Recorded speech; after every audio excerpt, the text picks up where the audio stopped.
Alright. There's really no reason to do the whole intro again. Like, man. That's what you know what, I tried something new, and it looked like it worked really well this afternoon. And it did not work out so well tonight. Let me just set up my kick real quick. And that, and let me copy the stream key, and then we'll get going. All right, copy the stream key, paste the stream key,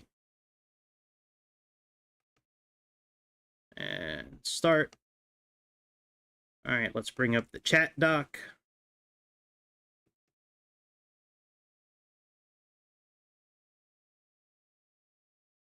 And let's bring up the stats doc.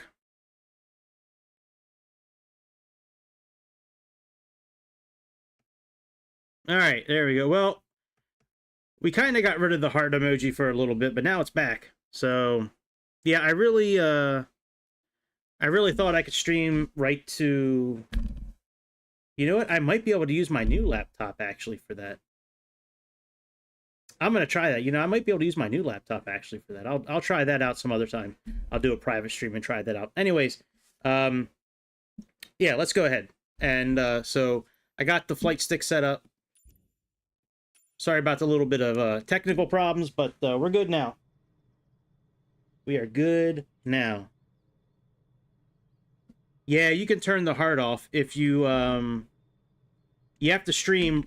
You have to go. You have to.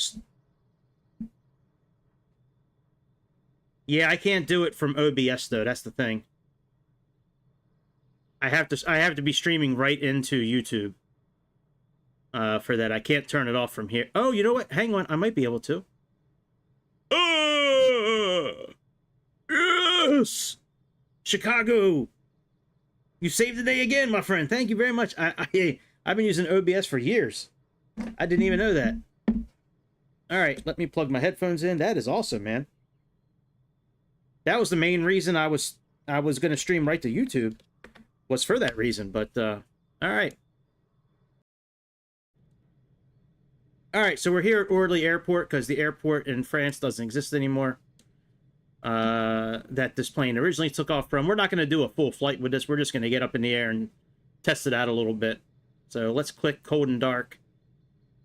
That'll make sure everything is shut off.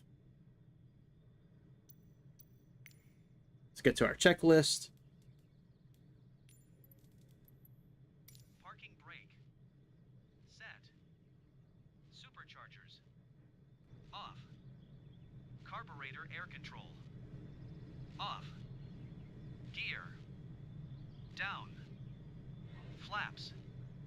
Up. Flight controls.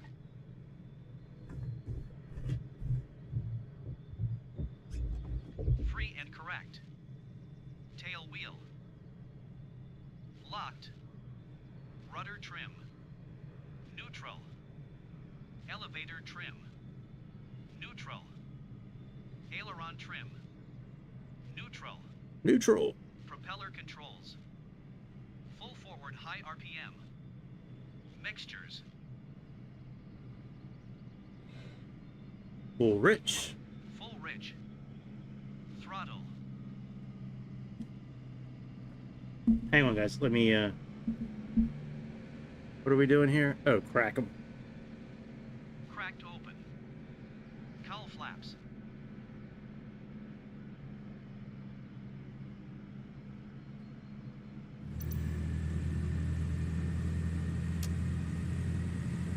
Open. Fuel selectors. All right, let me, no,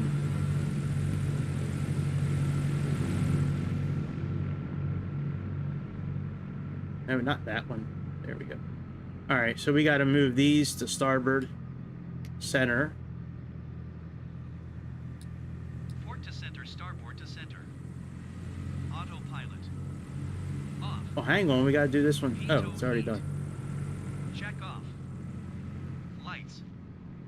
Off. De-icers. Off. Radio. The icers. Off. That's funny. All right, I'm going to bring up the checklist. for when I take off. I don't like using these checklists when I'm flying, because especially these evaluation ones, because they take your camera and they throw it right to part of the you know, like, you know what I mean. All right. Battery switch. On. Master ignition. On. Magnetos. On. Inverter. On. Generator. On. Fuel booster pumps. On. Starter starboard engine. On wait 1000. 2 seconds. 1000. Mesh starboard engine. On wait 2 seconds. Starboard engine primer. On. Magnetos. On. Inverter. On. Generator. No, I mean, you can. I mean, I like the starting scene that I have. The airplane with the heavy metal music and all that. Starter port engine. On wait 2 But I mean, if you want to put something together, you can certainly go ahead and I'll take a look at it. On wait 2 seconds. Port engine primer. On.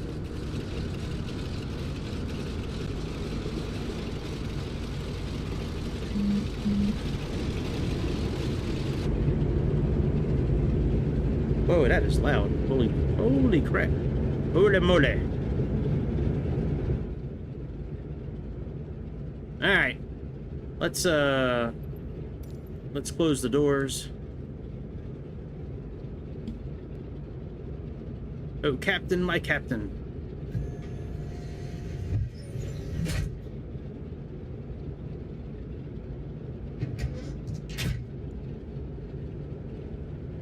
Alright. Let's do our run up and then we'll taxi. Oil pressure. Okay. Will do. Check. Oil temperature. Check. Cylinder head temperature. Check. Fuel pressures. Check. Instruments. Check. Magneto check.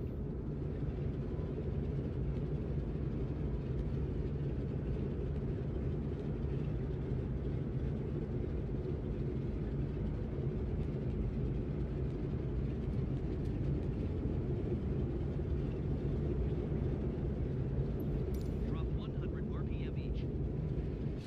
Fuel booster pumps. That was almost bad. I almost turned off the engine completely. Off. Radios. On. Flight controls.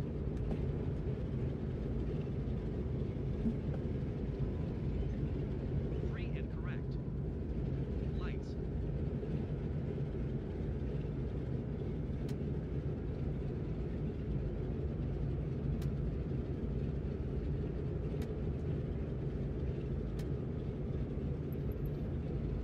As required. Wow, that is really bright. Good lord. Hang on, let's turn that down a little bit. Floodlight. Compass light. Alright, let's set a VOR station.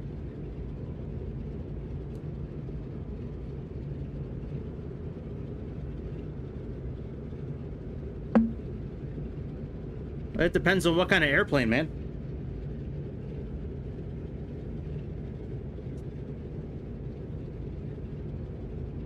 Yeah, something in the snow would be cool. I think it would also be cool seeing you do one of those challenges that you make me do.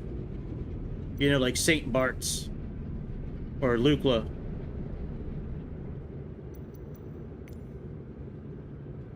Yeah, it'd be cool seeing you suffer the way you make me suffer. I think that would be fun.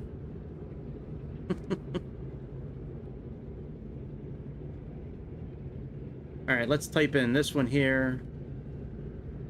112.9.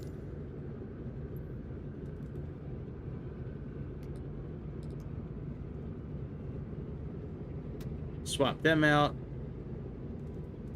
And then we will also... Let's turn our transponder on.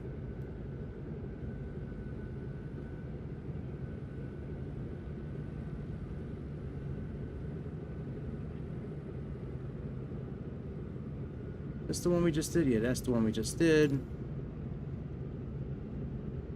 There's no NDB station after that we can go to.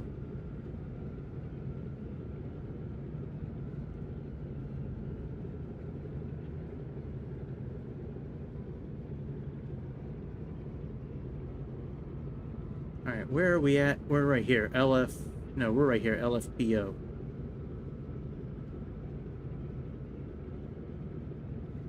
I tell you what, let's do this. Let's do that. Let's do 3.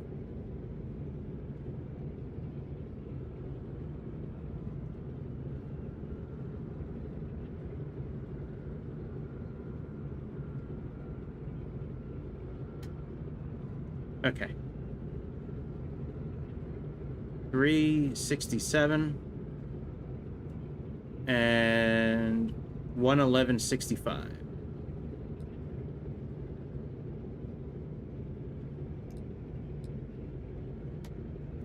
All right, there we go. All right, let's get our clearance and then we'll taxi out.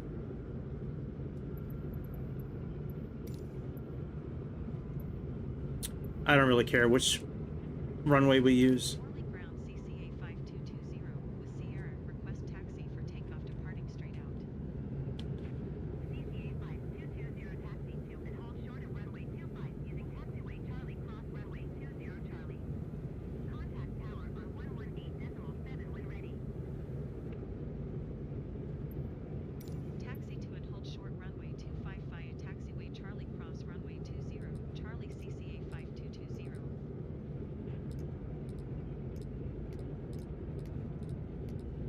All right, 118.7.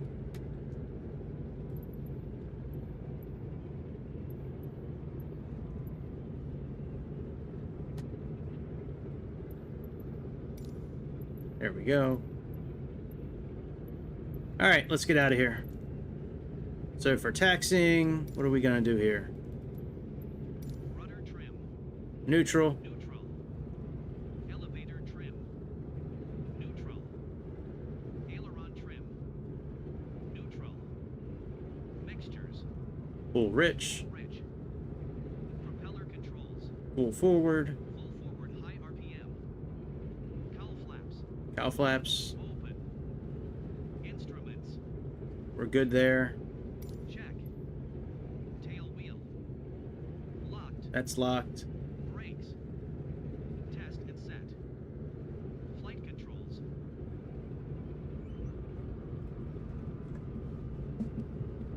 Free and correct. All right, let's put the checklist away. Let's get out of here.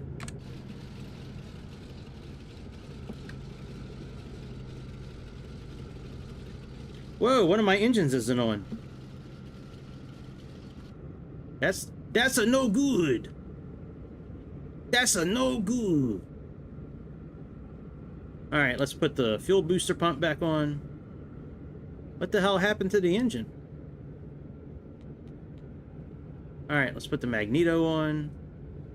And it was 1,000, 2 1,000, 1,000, 2 1,000.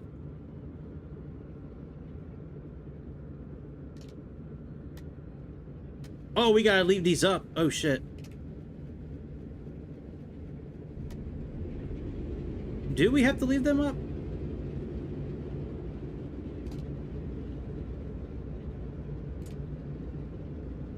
Yeah, we'll leave them up anyways. Alright, there we go. Alright, now let's turn the fuel booster pump off.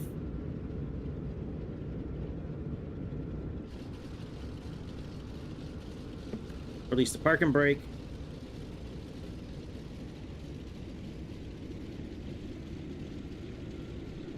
Well, hang on. You know what? I'm really tired of Giga Chad and these Mega Karens in my damn airplanes. They're trolling me. How are we supposed to turn when a tail wheel's locked, buddy? Huh? Huh? Like, I know you want to sit in my seat, but you gotta earn that. You're not gonna sit in my seat by trolling me. That's not gonna happen. I'm telling you, man, you gotta watch out, man. These Giga Chads and these Karens, man, they are out to get you. They don't play by the rules. They're dangerous.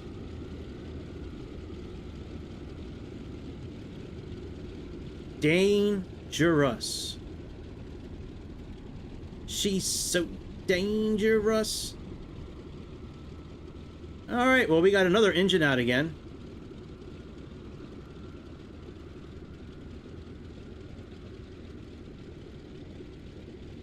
Good job, Microsoft. You've done a damn good job with this airplane. I should have bought a pizza instead of this airplane. That's going to be like, you know, like Angry Joe's got like badass seal of approval. You got like 1 out of 10 and 10 out of 10. My standard for airplanes is going to be buy a pizza or buy the airplane.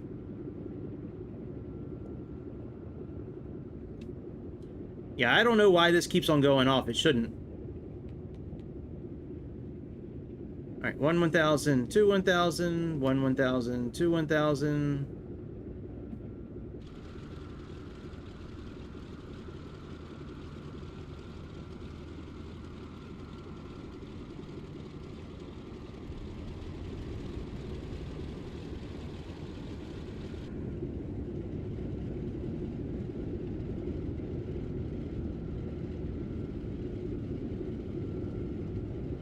Unless we don't have... Hang on, is the fuel going?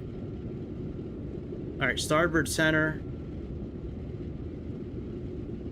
Port center. Yeah, that's where they wanted us having the fuel go to, so... Alright, let's try this again. I'll save you a slice, dude, don't worry. I think so, Felipe. I followed the, I followed the checklist.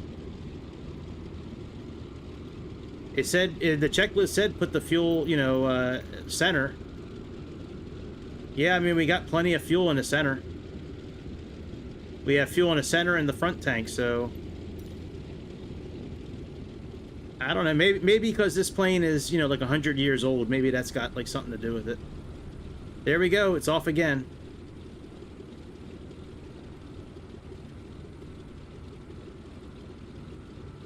I tell you what, let me leave the fuel pump on this time. Even though it says turn it off, let's leave it on this time. Alright, 1 1000, 2 1000, 1 1000, 2 1000.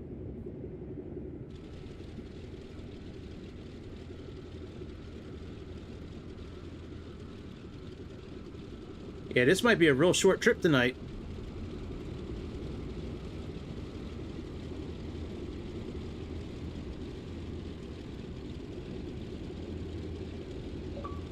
That's right. Welcome, Felipe.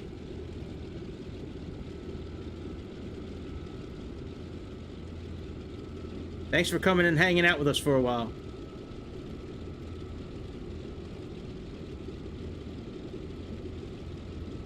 All right, let me get the checklist open again for takeoff. Yeah, I mean, the airplane sounds really good.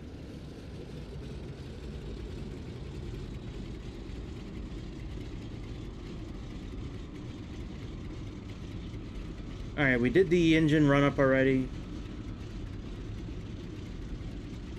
Alright, before takeoff, booster pumps on, cow flaps, takeoff tanks. Didn't we do the before takeoff checklist? Yep, we did. Alright, so booster pumps got to go back on. So let's put the booster pump back on this side.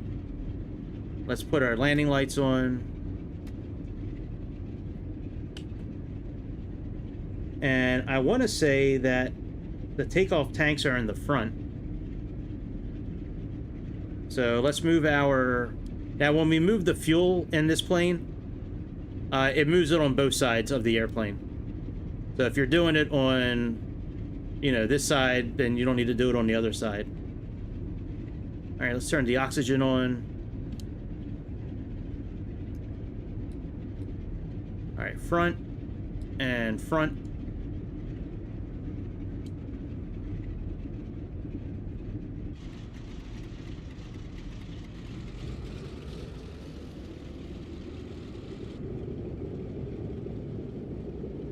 I'm really interested to see if this autopilot's going to work or not.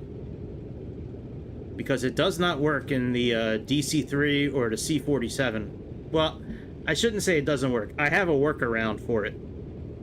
But the heading hold does not work the way it should. I do have a workaround for it, but it's not anywhere as good as having the actual heading working. So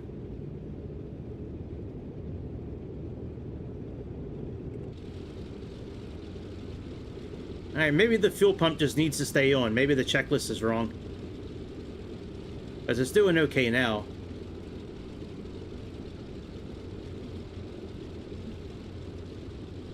Alright, so after takeoff, we have power reduction of 41 inches and 2400, oops, and 2400 RPMs. Let's make sure we know where both of those dials are.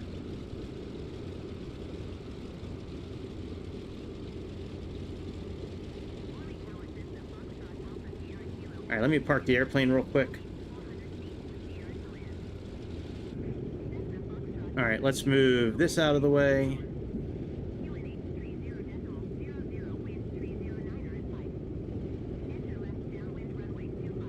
Alright, there's our RPMs, there's our manifold. And it looks like the OBS dial is not something you can interact with. So we can't set a course. We just have to follow what it says here. That's okay. I mean, there's ways around that. But, alright, very good. Let's put some flaps down.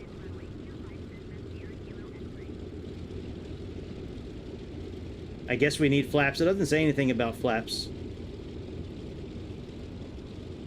Alright, let's line up.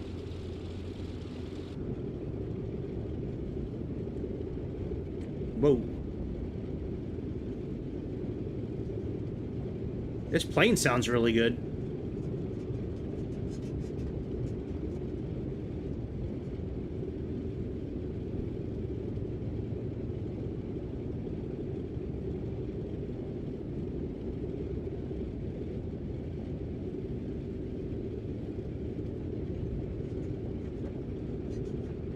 All right, let me set the Sperry gyro to the same heading that we're on right now.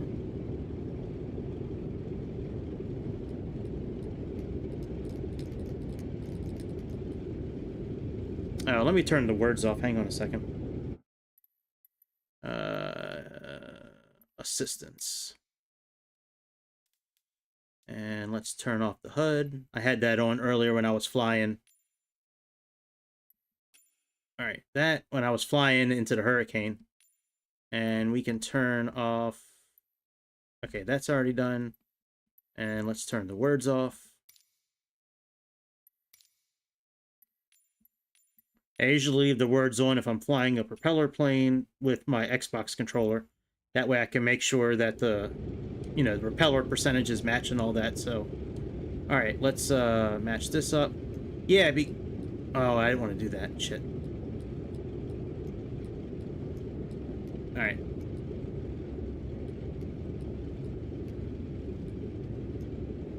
All right, very good. Yeah, the way this is supposed to work in the DC-3, we use this to turn, and then we're supposed to be able to click right behind it to set it. Oh, that's not available. They did away with that in one of the updates, and it hasn't come back yet. So, anyways, all right, let's take off.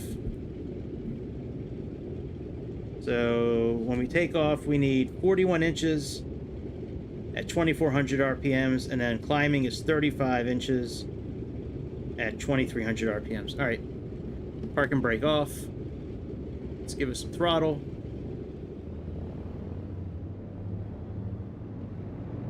Oh shit, we gotta lock the steering. We gotta lock the wheel.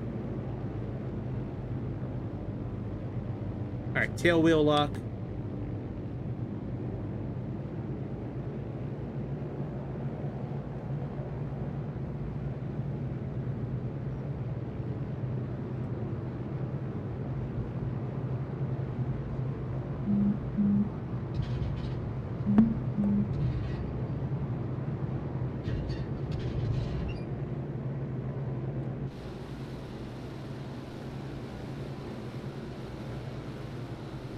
I guess it's good to hold the parking brake a little bit when you put the wheels up.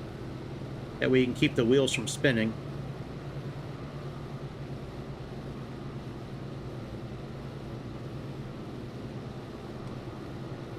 Alright. Yeah, this does sound pretty good. Let's put our flaps up. And according to our OBS dial, we need to turn to the northwest.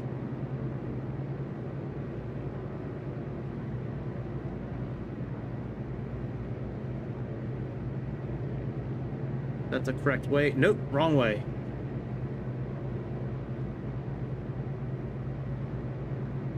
Alright, so let's go to 41. Well, I tell you what, that prop lever is right in the way of Alright, 2400 RPMs.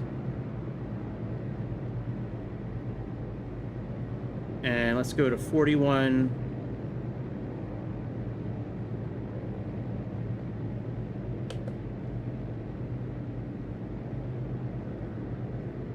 Alright, and we need to do a spin around. We need to do a little spin move.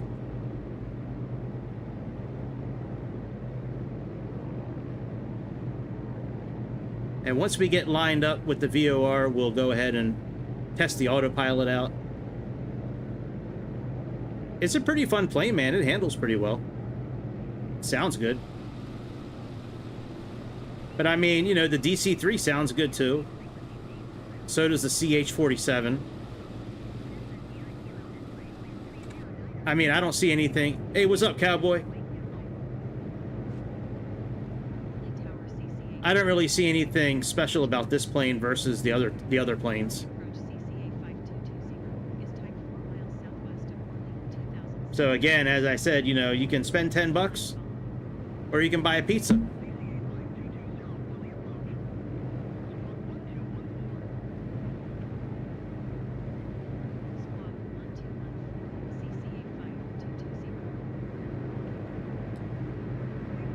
All right, let's get our VOR. Sorry, I had a text message come in.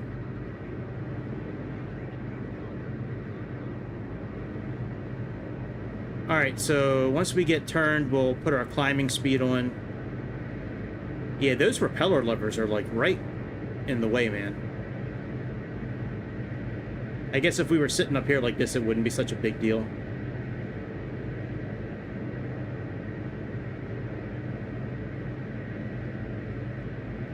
Alright, that's kind of lined up with our VOR.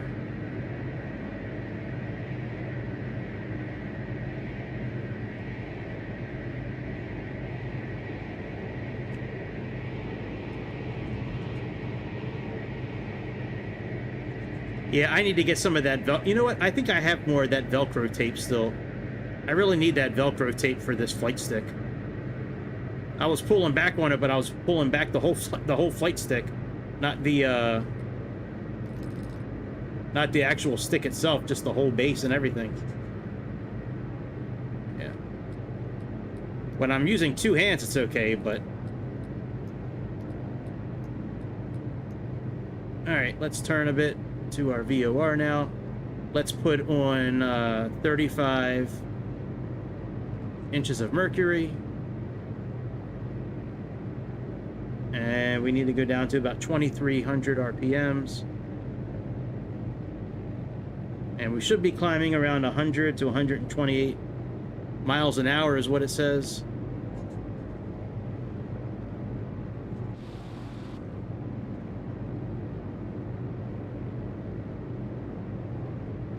let's put on the autopilot, the Sperry gyro.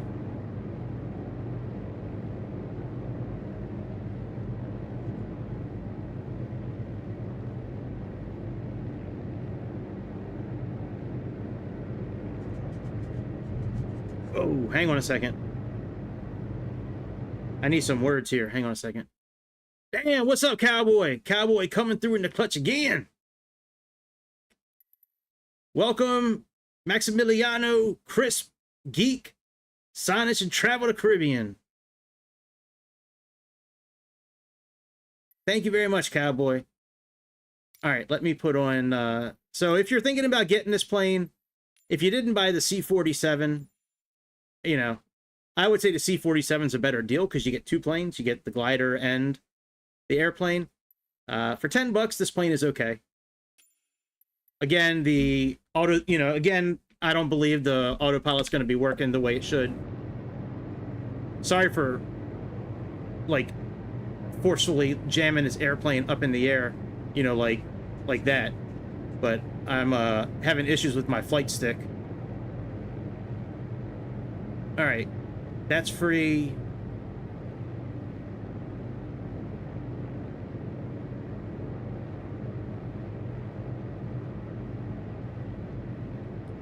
All right, we're on.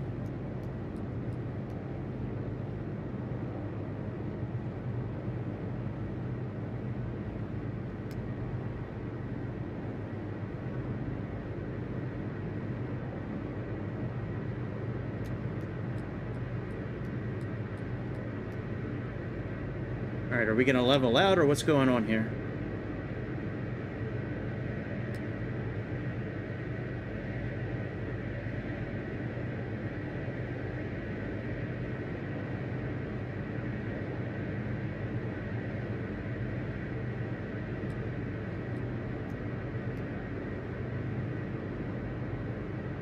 All right, we're climbing, that's good. Let's see if we're actually gonna turn, or if this plane is going to do what it did before.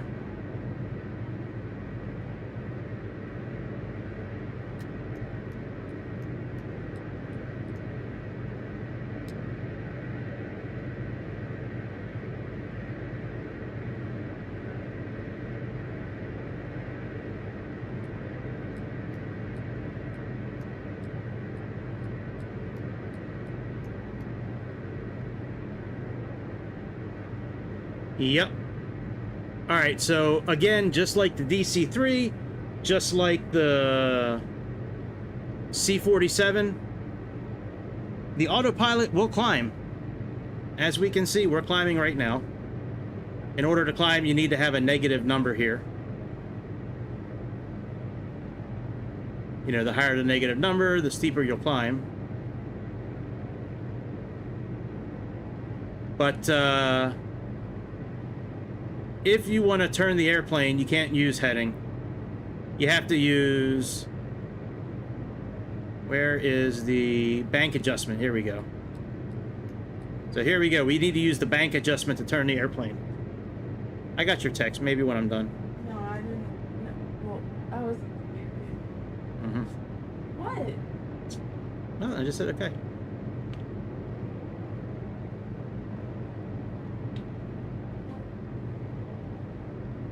So, yeah, if you're going to turn this airplane, heading doesn't work. You need to use bank adjustment. That'll turn your airplane, and then when you're done turning, just put it back to 0. Or whatever number keeps you going straight. Before we had it on 0, we were still drifting to the port side. Gyro pitch works pretty well. And then, like I said, the indicators here, you can't turn these indicators to get your VOR station, so the only way to line up your VOR is to actually just turn the airplane in that direction, which is fine. Oh, we gotta move our manifold pressure up. But I would say the biggest thing with this airplane that is a problem with me, this is the default camera position right here. It's really hard to see the percentages. Like these are your two main gauges, RPM, manifold pressure, and like it's like they are really tough to see. So all right, let's zero out our altitude a little bit. Let's put this on like -2, and let's try to capture this VOR, and let's turn our bank a little bit. See if we can capture that VOR. I don't see any DME equipment. So there's that as well. Obviously, you know, you have passed the VOR station when the needle flips.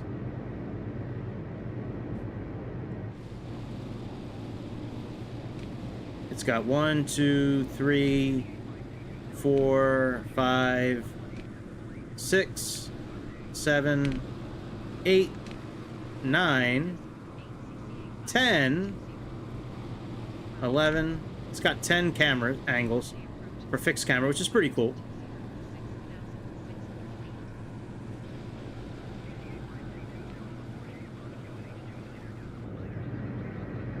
All right, you can see we're starting to get lined up with our VOR now.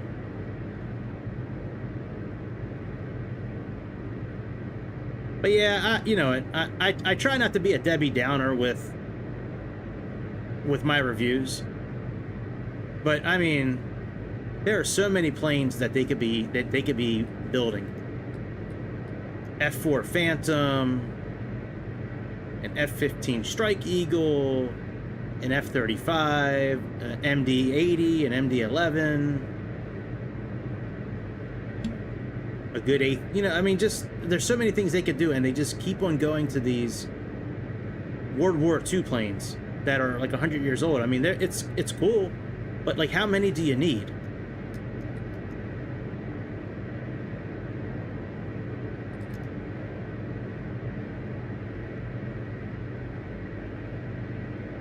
I think we're all turned out. I can't adjust the bank anymore.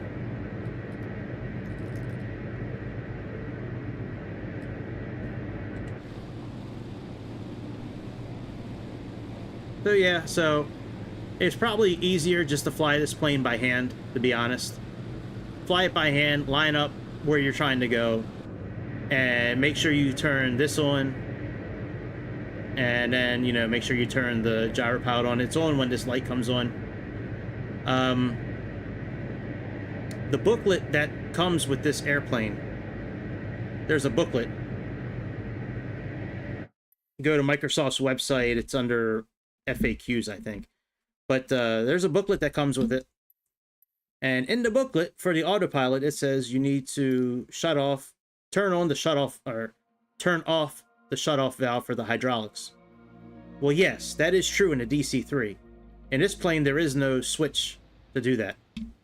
So I guess that's what that auto, whatever, emergency deal is that we had there. So, it comes with 4 liveries. It has this one. It's got a U.S. Navy one.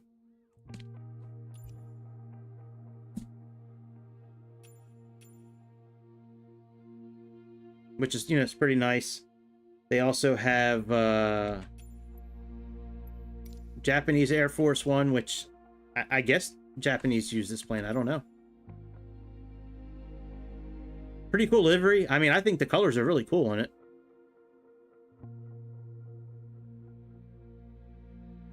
Hey, what up, Frank? And then it's got a made-up livery. It's got oops. Yeah, it's got this livery, which is just a made-up livery. So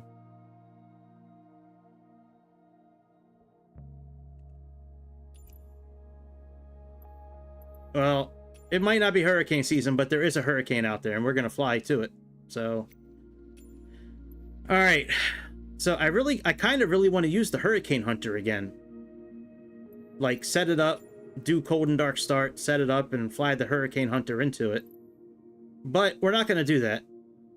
We're going to fly the Scrapyard Monster. over to it. So that's right there. All right, let's get the scrapyard monster out. Maybe tomorrow when, you know, it's not a night stream, maybe tomorrow we'll do a cold and dark start with the Constellation. Unless everybody wants to see it again, then, you know, I'll certainly do it.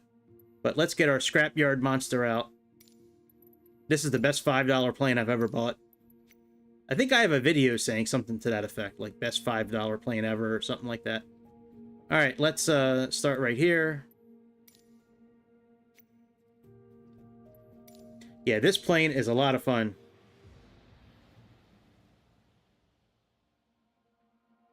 Okay, I can do that. Shit, dude, that's a piece of cake compared to last night.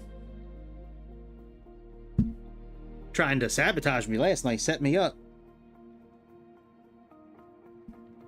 Oh, that's no problem to land at that airport. That airport's easy to land at. I'm just kidding, dude. I'm just kidding. I know you weren't trying to set me up, but that was actually a lot of fun.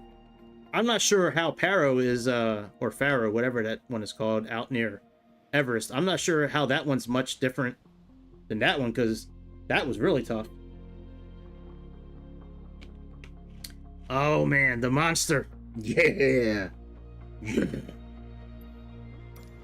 Center, Sierra Charlie Romeo Papa Foxtrot 02 is type 1500 feet. Flight follows.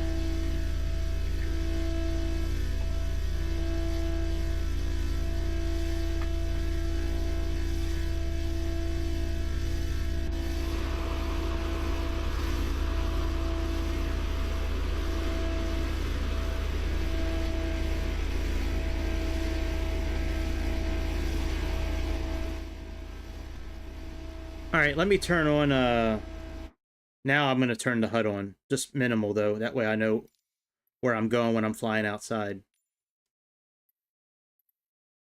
Chase cam minimal.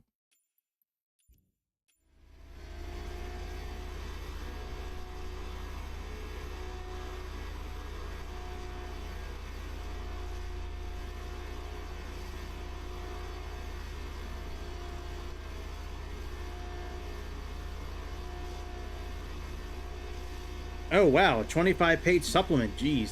All right, then I'll do that tomorrow. That way I can read through the supplement.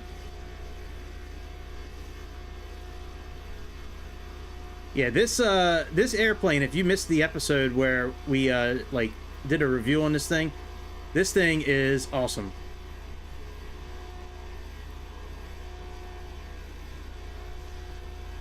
Oh, for the one I did last... Oh, okay, I gotcha, okay. So it's got these outside lights that you can turn on.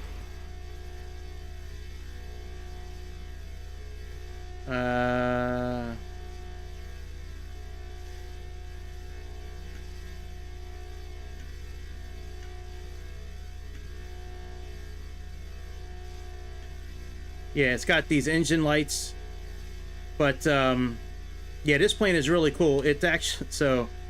Yeah, I love the way this thing lights up, and there's 3 different liveries. Each livery has its own set of lights for the outside. But yeah, when you start up this airplane,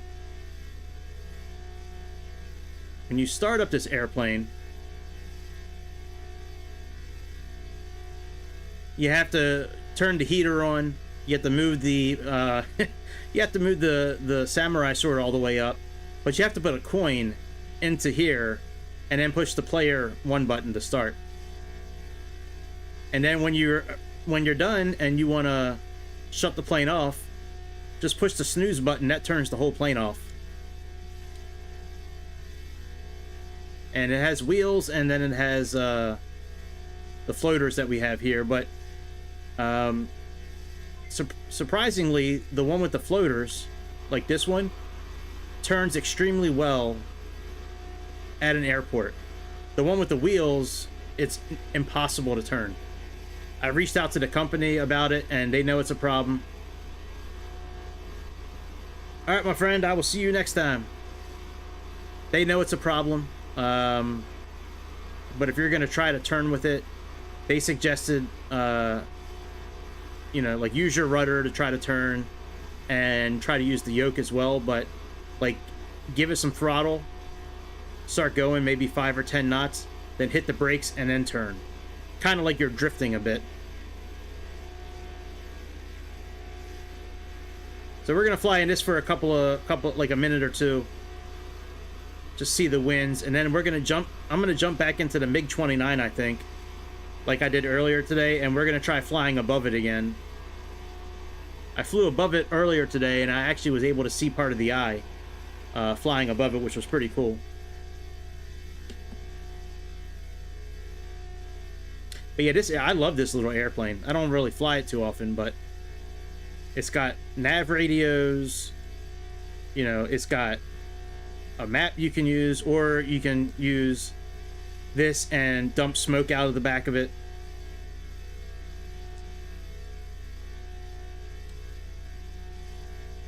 You know, it's got some nice gauges up here for wind. Oh yeah, here we go. Let's look at our wind. Wow, 81 knots. 82 knots.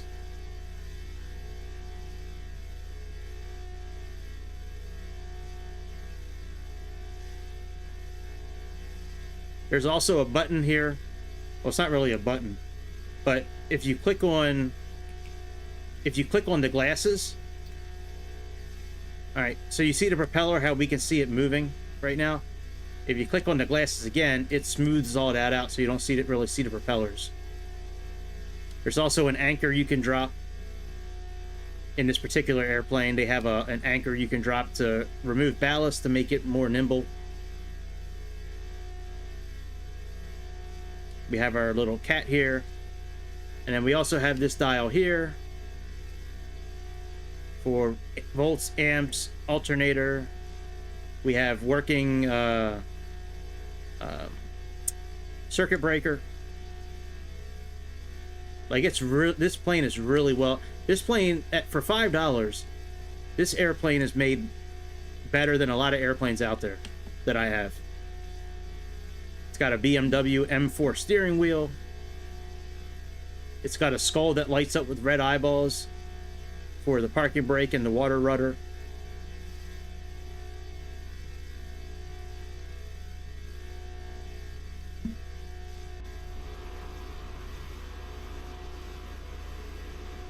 Well, we're not really blowing around a lot like I thought we would be.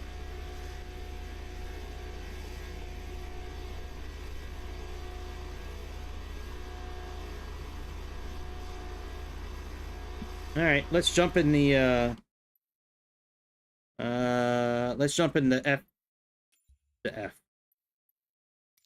the MiG. I think the MiG is the one that'll go up to the highest altitude out of all the jets, I think. I think the MiG-21 is like 45,000 feet. The MiG-29 goes up to 60,000 feet, I believe. Let me plug in jets. I tried this out earlier today. All right, yeah, the F-14's 45. The Vulcan, I flew the Vulcan. Actually, the Vulcan did really well in the, well, we could do the Dark Star. Actually, maybe we'll do the Dark Star, actually. Yeah, the MiG is 60,000.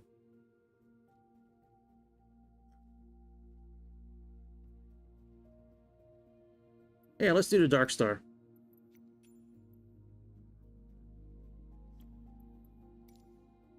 We'll just fly outside the airplane.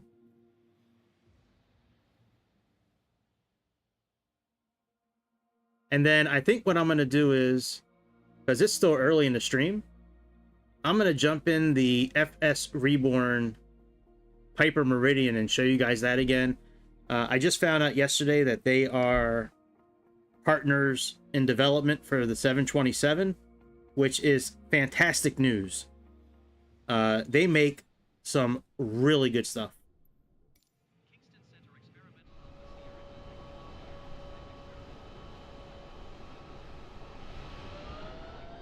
Oh, hang on a second. Let me switch my my controller setup since I'm not using propellers anymore. Let's do...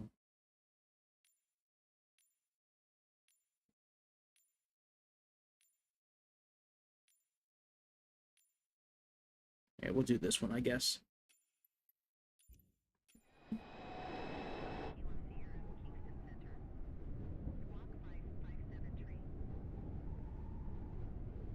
Squawk 557 tree experimental Delta Kilo Sierra.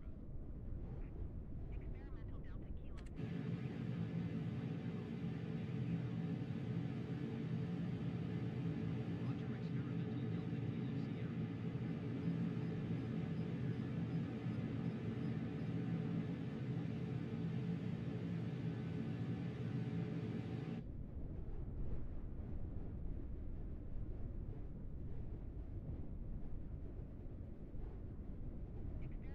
I never knew it said Navy on the side there.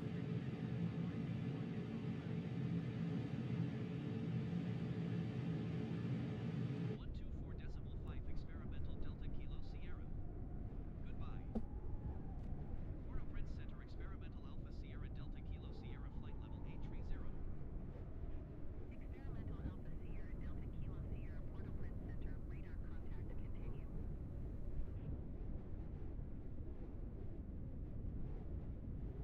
contact continue. This plane's not very good at turning, by the way. It's very good at going really straight and fast. But turning, not so much.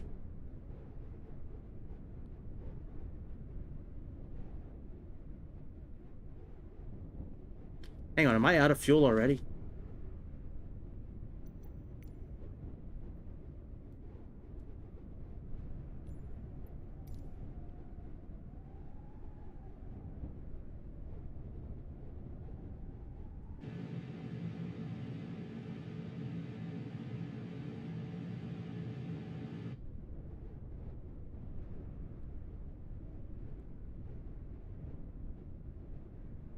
Still trying to turn. I have like the realism parts turned on, so I don't want to like black my I don't want to black out while I'm flying or overstress the aircraft. That's why I've been trying to turn kind of easy. Experimental Delta Kilo Sierra. Contact Curtiss-Wright Center on 124.1. Good day. 124.1 experimental Delta Kilo Sierra. Goodbye. All right, let's see if we can see the eye of the storm. Delta Kilo I'm Sierra. taking it that the center is probably where all these people are at. Experimental Alpha Sierra Delta Kilo Sierra Curacao Center radar contact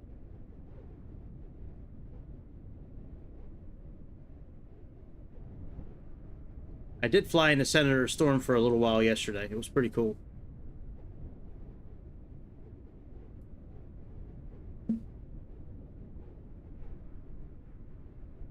I don't know if Microsoft is that like in tune with attention to detail with this kind of stuff.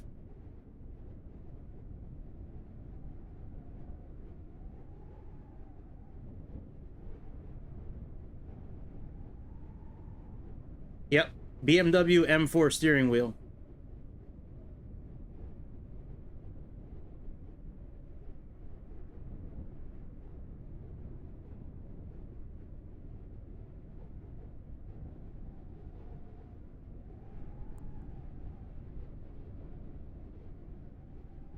Well, I was thinking this would be where the center of the storm is. This could be actually it. Down there.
All right.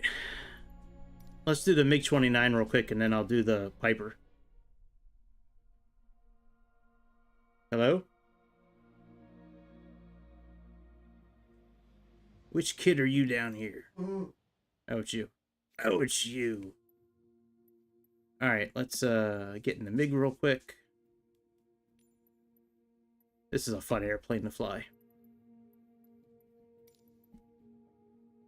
Let's do...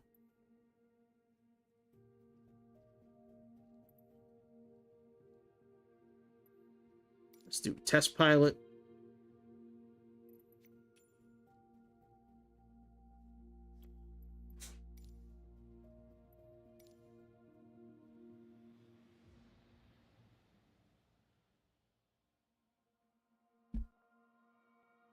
Maybe we'll do the Piper Meridian. I don't know. Maybe, I don't know what to do. Maybe we'll do that, I guess.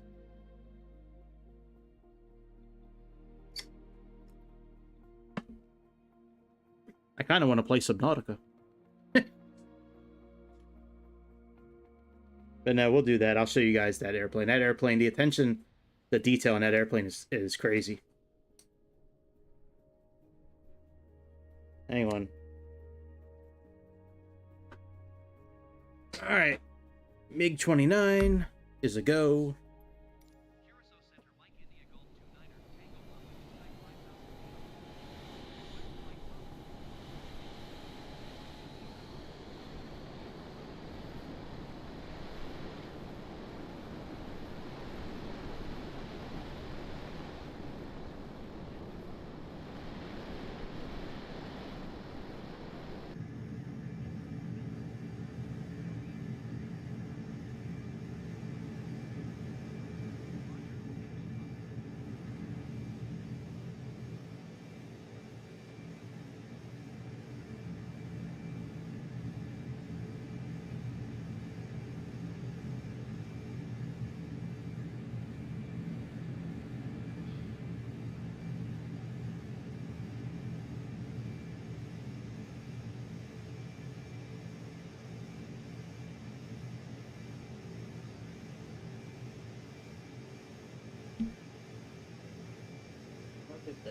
Under the stove.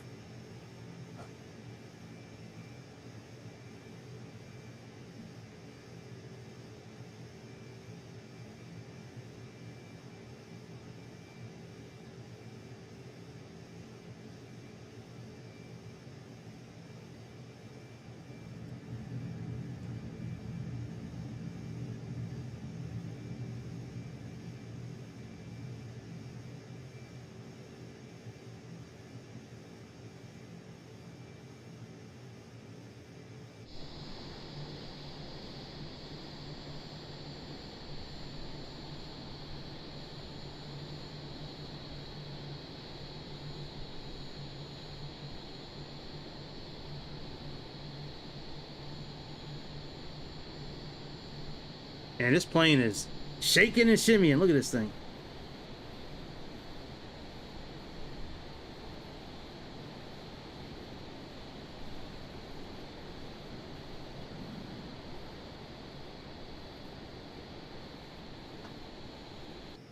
See, let me make sure all the autopilot systems are off.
G39, PBM, JU, Strike Eagle. There you go.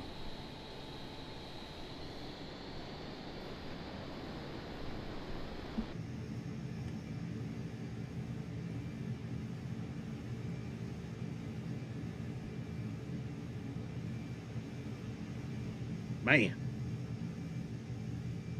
This must be jelly, because jam don't shake like this.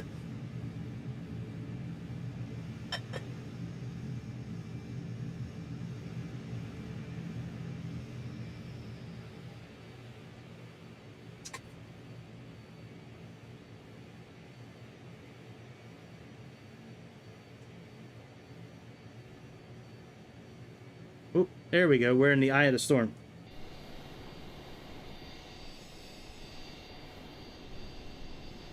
At least I think this is the eye. Maybe not.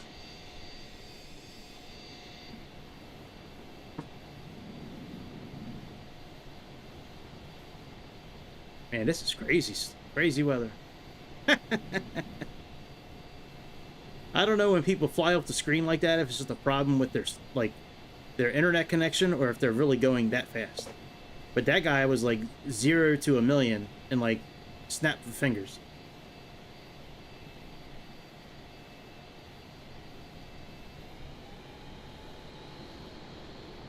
All right, let's just go a little deeper in the trenches here, and then we'll jump in that Piper Meridian.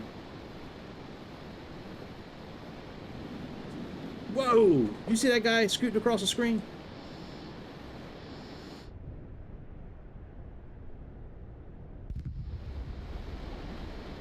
Still, the best sonic boom out of any plane in this game is still the Concorde.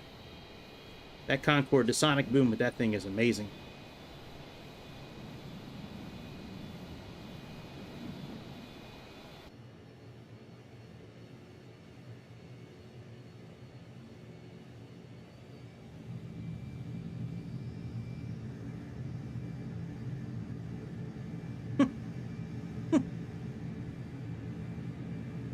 Funny that plane keeps on flying across the screen. That's funny.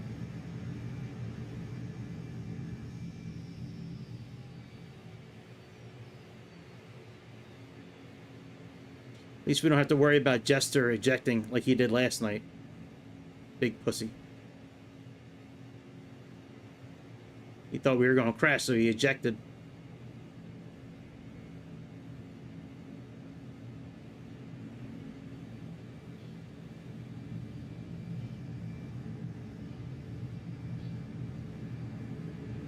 Now, this could be the eye of the storm, actually.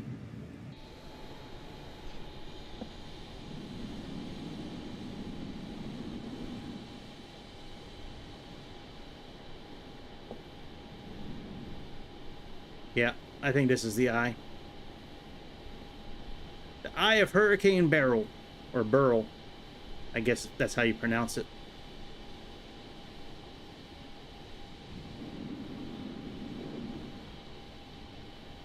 All right, that was fun. Let's build a route for this airplane. The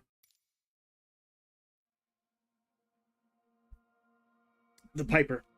Let me jump on. So we're going to do this. Well, let me get a screen to share. Put my keyboard down for a minute. All right. Bring up that. Hopefully this doesn't kill my screen, my stream. All right, let me bring up FlightAware.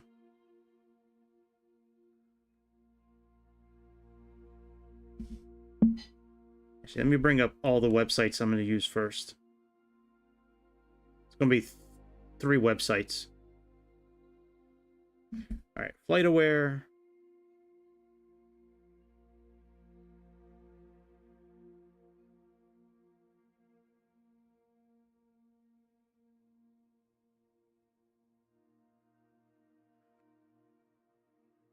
SimBrief. I'm going to bring my screen up in a minute.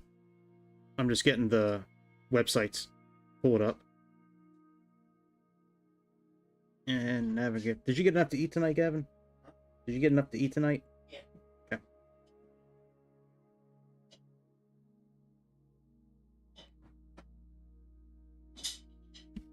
Just bear with me, guys. This computer, as you know, well, if you see me on stream before, you know this computer is like a really grumpy old man sometimes. And sometimes it just does not like doing more than one thing at a time, so. Alright, there we go. Let me pull up OBS again. Let's go to display capture. Let's turn that on. Alright, there we go. Flight aware. Let me see if there's any of these particular planes flying like I typically do. You know, when I'm searching for ideas for flights, I typically try to pull up the actual airplane itself.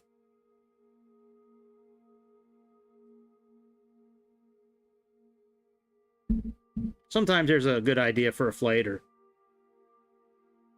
you know, Reno to Gillespie. All right, so there's nothing really available. So I think what we'll do is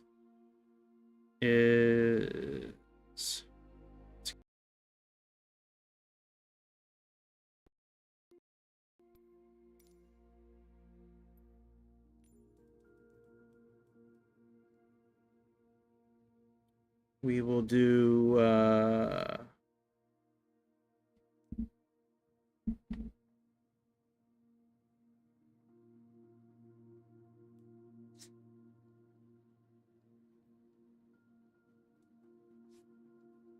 right, let's go to dispatch. Let's go to dispatch systems.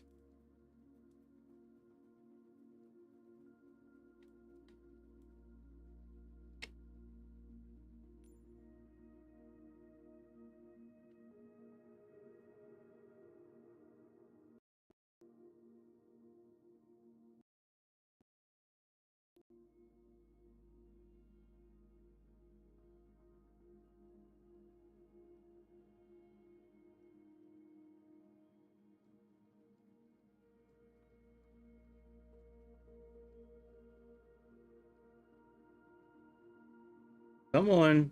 Come on, computer. Yeah, bitch. Come on. Actually, it'd probably be a good idea for me to pull the documentation up on this airplane,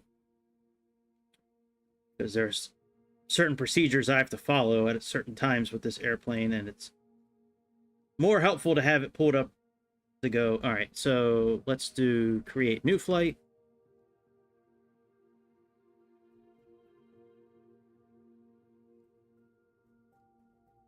All right, Avro Vulcan, PC-12, Comanche, Cessna. All right, I'll find it later. Can Azure Poly. All right, so we're gonna do Yo Mama. We'll do K-Says to Las Vegas.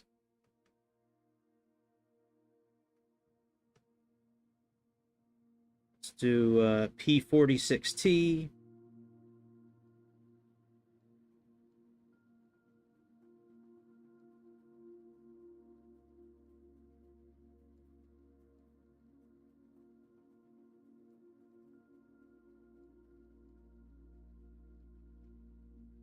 And let's go ahead and fix our air rack.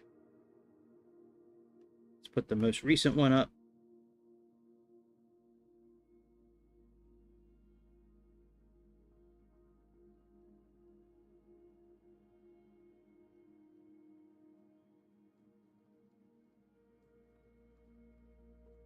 Maybe I don't have it downloaded. Maybe I have it set to my bookmarks.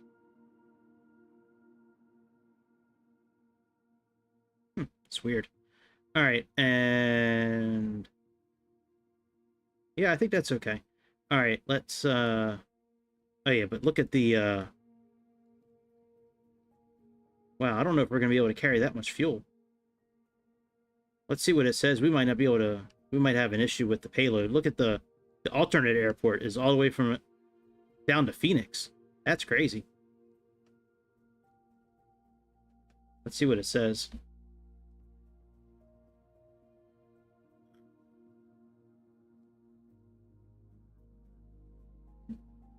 Yep, that's what I thought. All right, let's find a, let's put in North Las Vegas Airport. That is KVGT. So let's plug that in.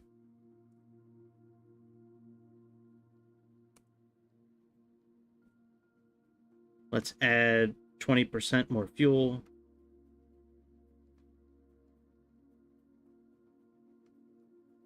And let's generate the flight.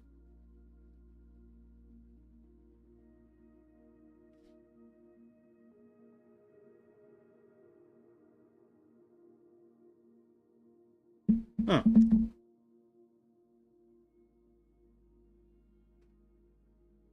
Oh, 5 passengers. That's a problem. Let's put like 2 passengers. All right, we'll do 10% more fuel. And then we'll fix our passengers.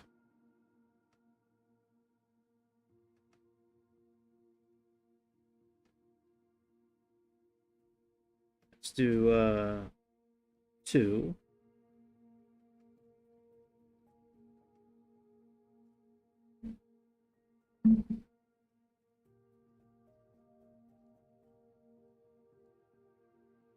There we go. All right, that's done. Now let's finish this in Navigraph.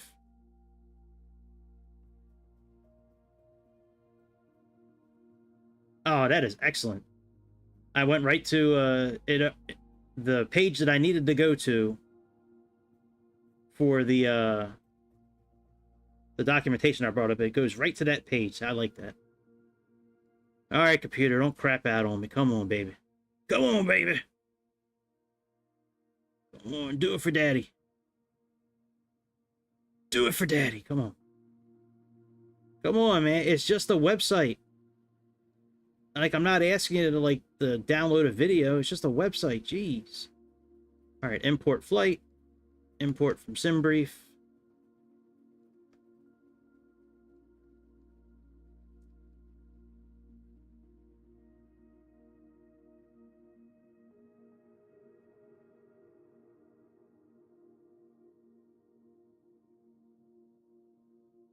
All right, very good. So that's all done. We can now unload this. Well, actually, let's choose an approach now, I guess. We'll do, well, you know what? We'll wait until we get close to the airport. We'll see what they want us to do. All right, we can now get rid of this. We can now go back to normal.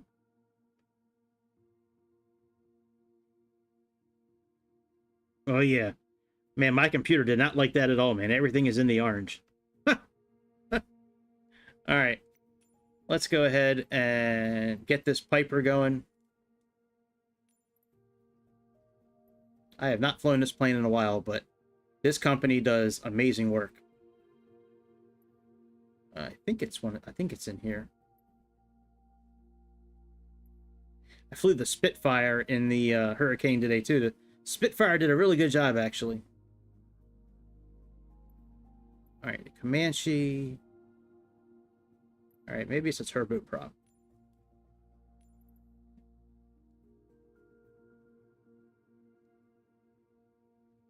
Yep. All right, and let's do the light livery. It's less texturized, so it uses less memory. Oh, what color should we fly? This blue with the green is pretty cool. This one is really obnoxious, and I like it. Let's do this one.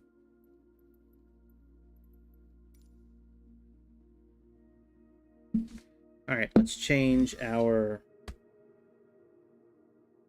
Ooh. Let's put Yo in. And we'll do Mama.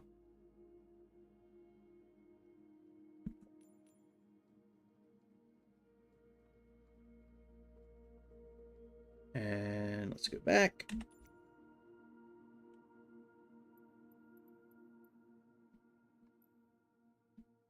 Go back to K says.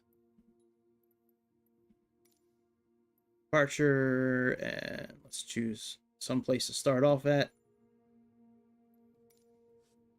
All right, there we go.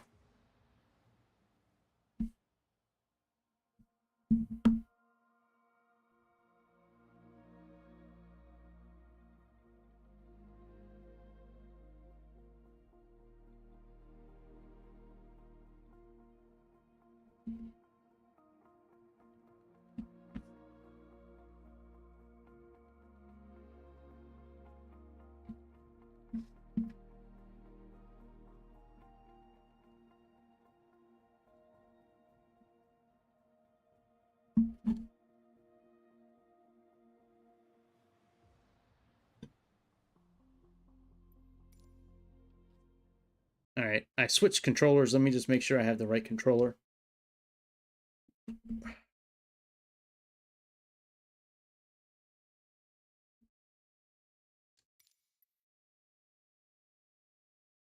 Yep. All right, and let's turn the words off again since we don't need that.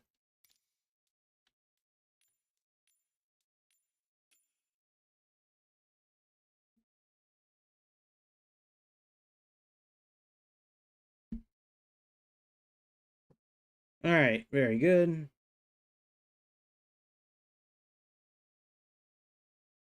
Let me go back to here. All right. Yeah, this airplane, they did a very good job with this airplane. So I haven't flown this thing in a while, but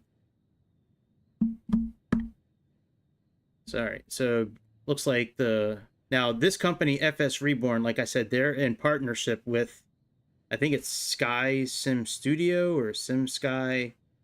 I forget the other company that's making the 727, but the Boeing 727, it's the one company partnered with this company. I don't know if any other airplanes this company makes. I just have this one, but this plane is probably the most high-tech plane that I have as far as wear and tear, interactions with the people, procedures, paying attention to you know, what your RPMs are. It's amazing. All right, so everything looks okay here. Let me make sure I'm still set up the right way. All right, engine, action cameras, GPU. All right, that's all good. We have units of measurement. Let's do kilograms, since I didn't set it up with, since I set the flight up with kilograms. Let's leave that at kilograms. Usually in America I do pounds, but I forgot to do it this time. All right, and okay, everything is on realistic. All right, maintenance. Let's take a look at everything here. So, all right, those are okay. 100%, 92%, 90%, that's okay. All right, oil is okay. All right, engine is okay.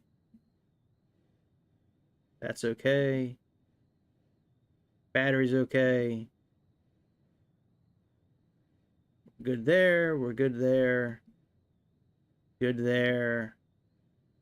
Good there. And good there as well. All right, very good. Let's bring our flight plan in.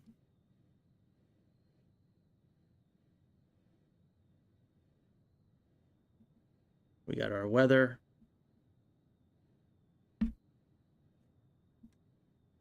Case says.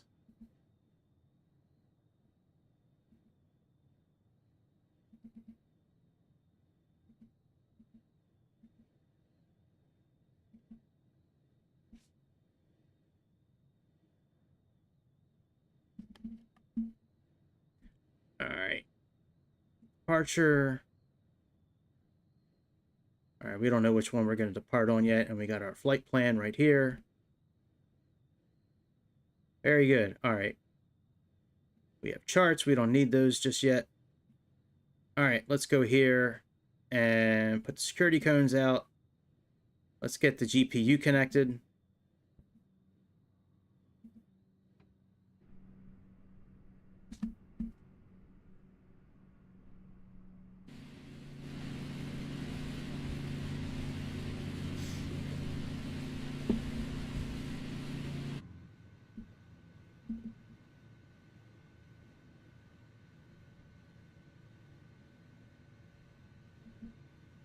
All right, and let's put the red carpet out for our people.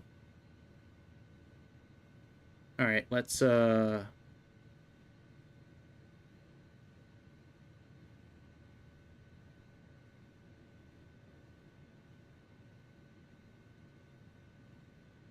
right, let's see what load real time looks like while we work on our checklist.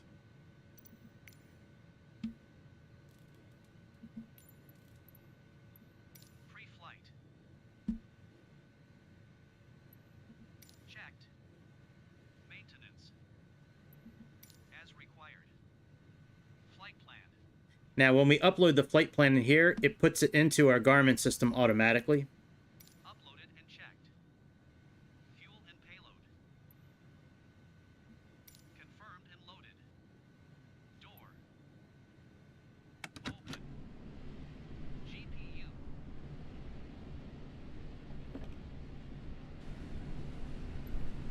As required.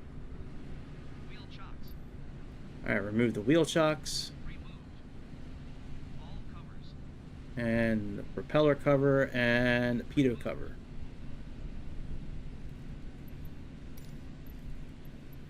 All electrical switches. On. Cabin climate controls. They're off already. Circuit breakers. All pushed. Yep, ECS cabin comfort switch. that's off already. Parking brake. Set. Lead air lever. Full OFF. Yep, it's closed already. Power lever. It's idle. Condition lever. Cut off. Cut off. Emmer switch. On. Pilot PFD. Verify on check system status. Emmer switch. Off. Battery switch. On. Fuel gauges. Check quantity and imbalance. Fire DT/ANN test switch. Press and hold verify engine fire CAS message. All right, we'll hold off on the engines. Here's our fuel truck.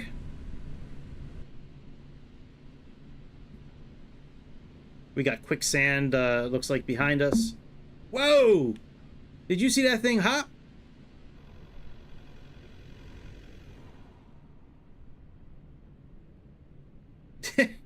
We might just do load instant. I want to. I want it to show what the people do, like when the truck comes by and it says that they're flirting with the pilot. And I thought we rolled out the red carpet, but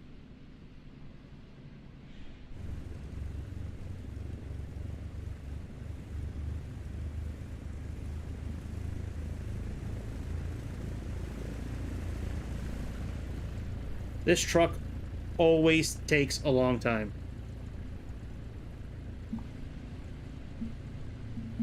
Always takes a long time to park. Man, I wish I was in the outside view when that thing did that hop.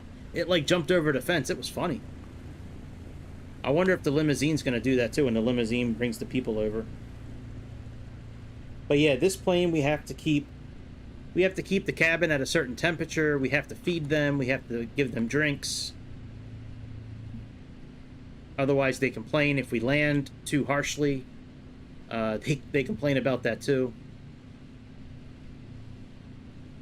You know, I guess they're typical, you know, asshole. Sorry, Trent. I'm sorry. Jeez, I cussed again. I'm so sorry, Trent. My bad. My bad, Trent. But yeah, I guess they're typical, like, you know, private plane people.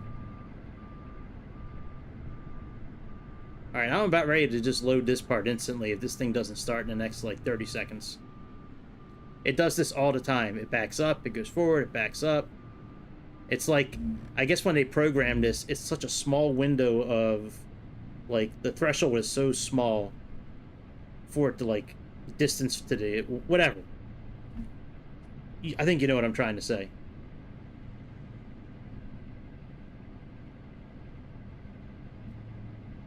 All right, buddy, you got a few more seconds.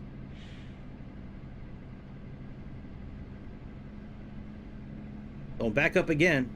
You better pull that hose out, dude.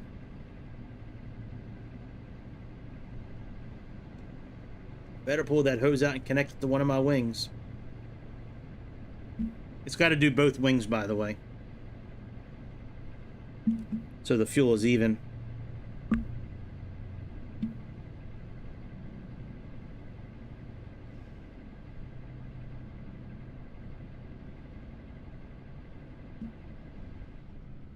All right, have you connected it?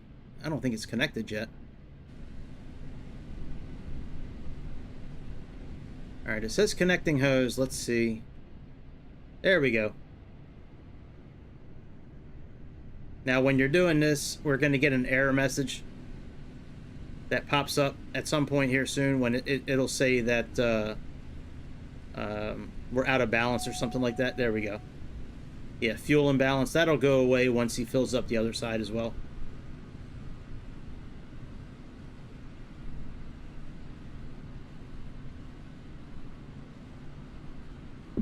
After we do this, we get the passengers over here. We load the cargo and finish our checklist. Some of the checklist I have GigaChad complete when we do the engine run up. This part here, I just force complete that. You know, we know how to bring it up to 1900 RPMs and all that. It's just easier and quicker for me to force complete it. But it is necessary to do in this airplane, otherwise you're going to damage the airplane. Just like if we taxi too fast, we can, you know, ruin the brakes and hurt the tires. So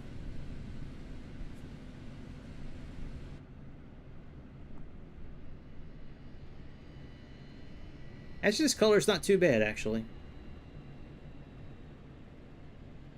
All right, where happened to the red carpet? Maybe it's not modeled at this airport.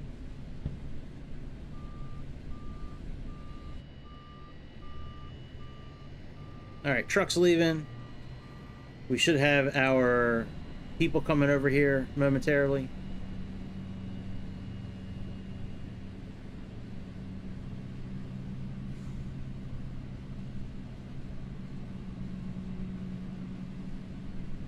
All right, boarding vehicle.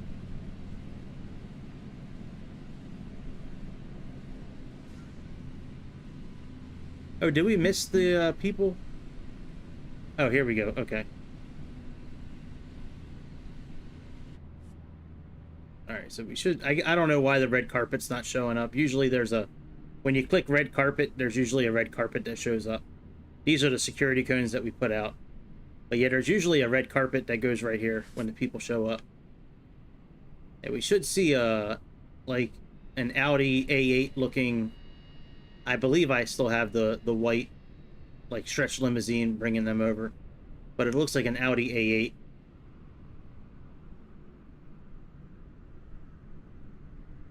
Actually, in the meantime, let me talk to the ATC and find out which runway we can take off from.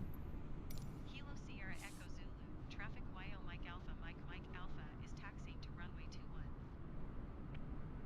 21. All right, runway 21.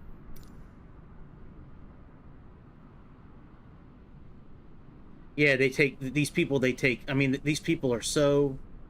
There's our ride right here.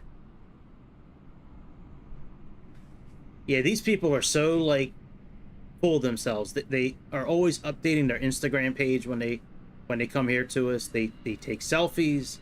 They flirt with the pilot. Like, they are just, they're your typical, like, social media, you know, celebrity type people. Documenting everything. Taking selfies. Living your best life. You know how it is.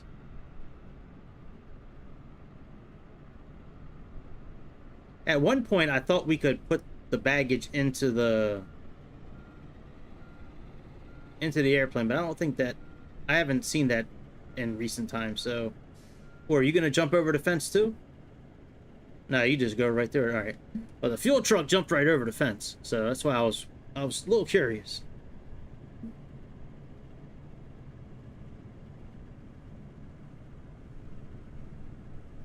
All right. There we go. So they've arrived. Now we need to get everything turned on pretty quickly once they're in here, because if we don't get this thing climatized quickly, they're going to start complaining.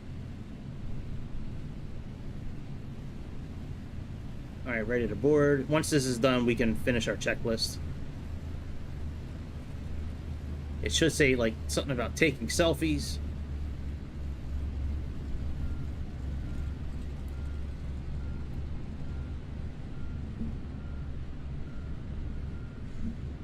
There we go, taking selfies.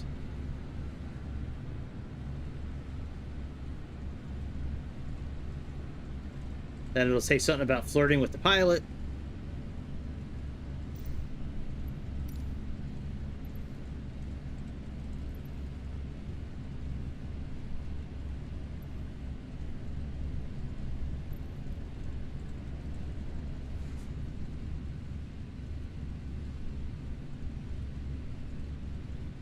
There we go, flirting with pilot.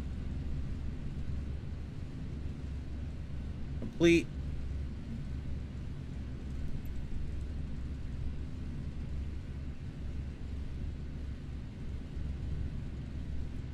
All right, boarded. All right. Battery voltage 24 to 26 volts. Fuel pump switch. Manual. Gallon or fuel pump on CAS. Now this is, so there's two different checklists for starting. One with the ground power connected and one with battery. They don't have both here. They just had the one with the battery here. So we're going to start it anyways, even though the GPU is connected. CAS message. Illuminated. Start mode switch. All right. Auto, light and switch extinguished. Push start switch. All right. Well, let's close the door. Let's remove the security cones. Let's close the door.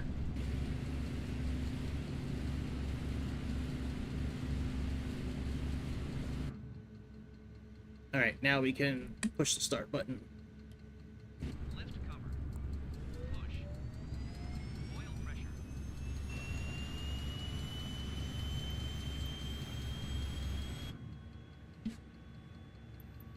Check rising.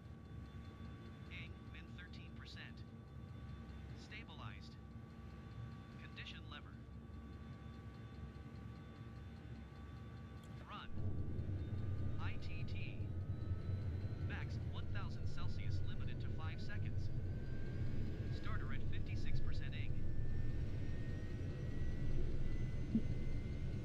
It's almost there.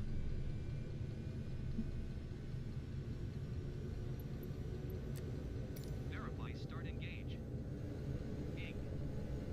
Stable above 63%. And P. Verify 1200 RPM minimum. Gen switch. All right, generator switch, then alternator. On. Check positive amps and 28 volts. Alt switch. On. Fuel pump switch. On. Auto. Ignition switch. Off. Off.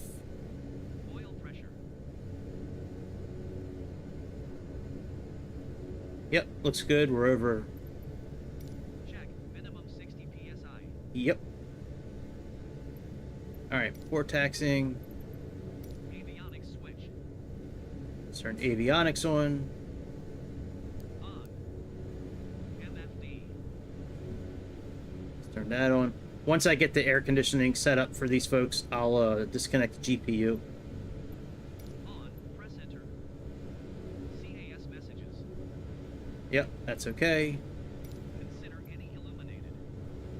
Autopilot. That's fine. Pre-flight test. Pitot switch. On check operation.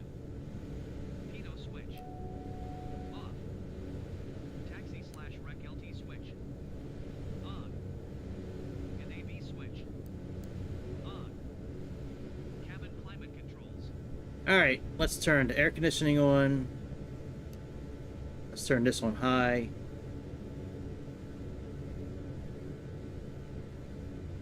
Come on, man.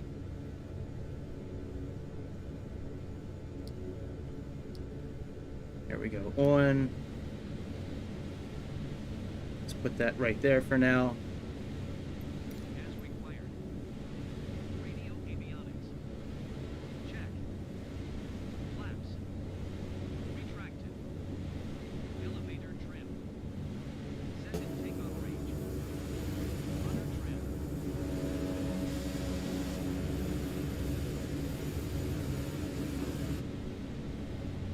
Alright, this we got to move over so it's in the green.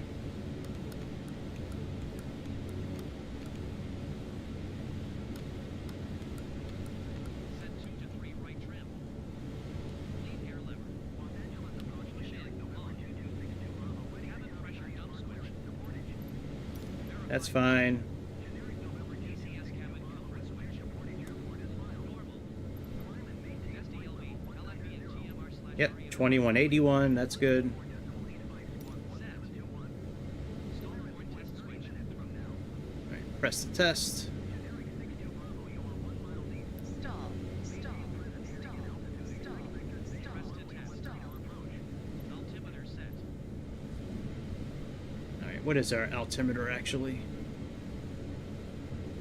Alright, we can get rid of the red carpet. Let's find out what our altimeter is here. 2998. So let's set that.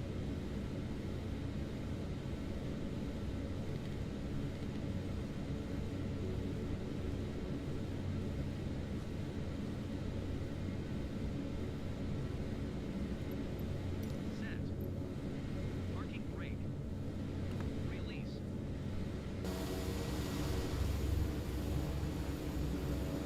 Actually, let me put the parking brake back on. Let's put this here.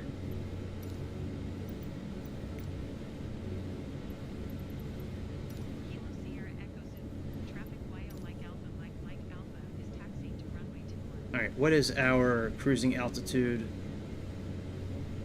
24,000 feet. Let's program that right now.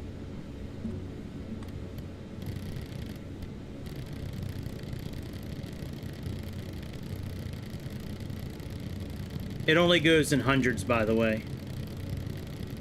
This sound I'm not really a big fan of.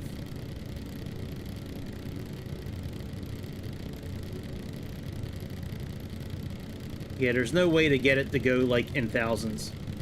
It only goes up in hundreds.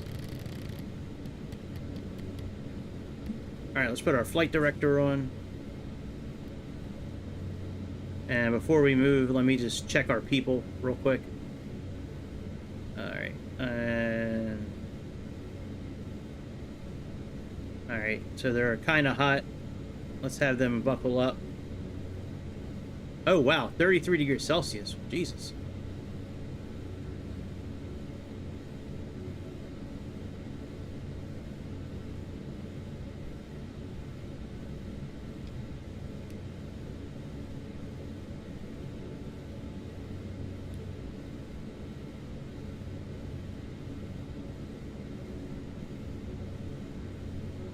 Alright, well, let's get them something to drink and eat in the meantime. That'll get rid of those two. Alright, now when you're taxiing in this thing, they want you to go down into this beta mode. So it's kind of like reverser. But yeah, that's where they want you to taxi, so you don't ruin the brakes. This pad down here does not work, so we don't have to worry about that. We'll do the run-up when we get closer to...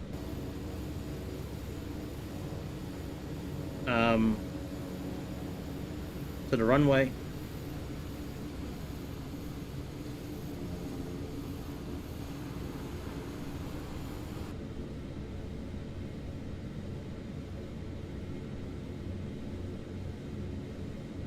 Alright, temperature's going down finally.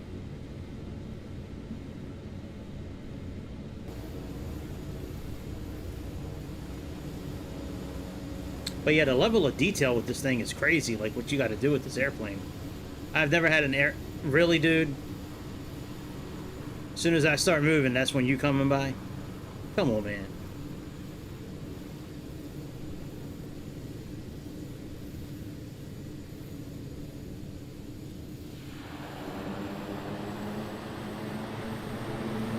Beta mode.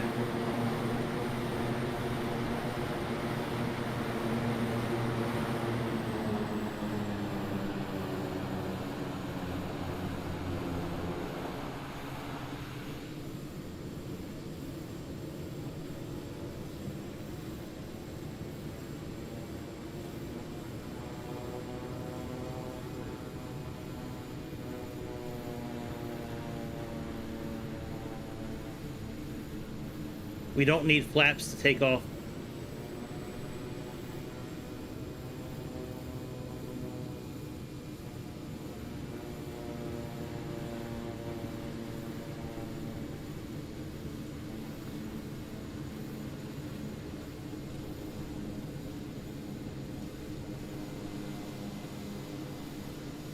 That looks like a A330.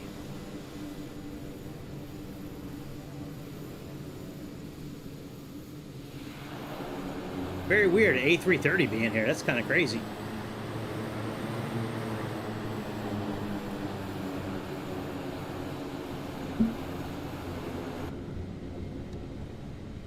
Alright, now I can actually probably have Chad start doing this checklist while we're rolling. Parking brake. Oh, fuck. Alright, let's pause. Let's go a little farther.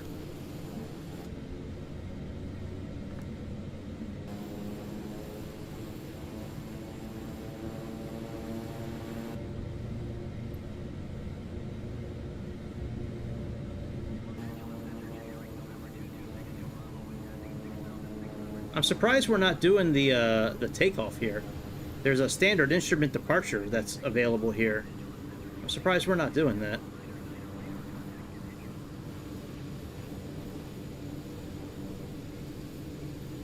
Yeah, it's very weird. Usually it's there's one like standard instrument departure at this airport.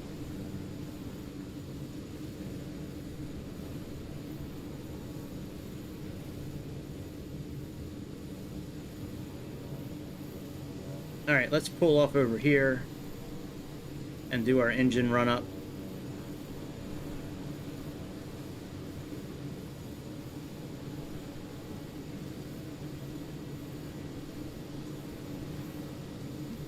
Alright. Like I said, I usually have Chad do this. Parking brake.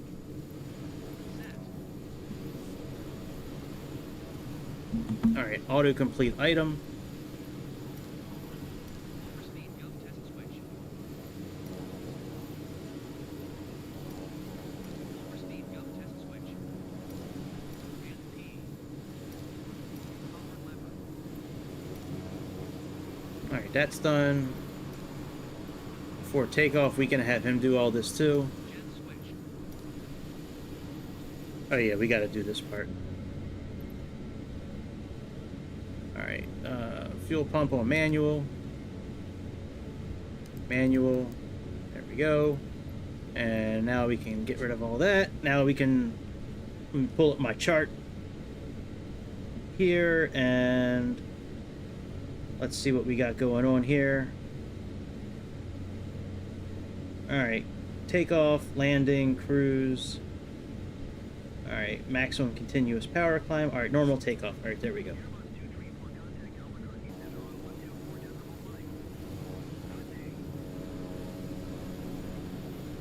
Like I said earlier, we don't really need flaps for takeoff.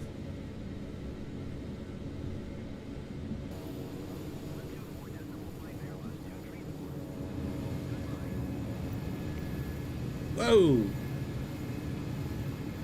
That plane just appeared. That says C-700.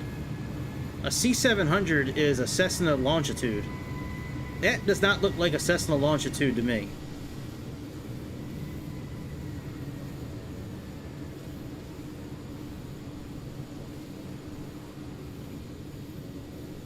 Alright. Kilo Sierra Echo Central Traffic via Mike Alpha, taking off runway 21 straight out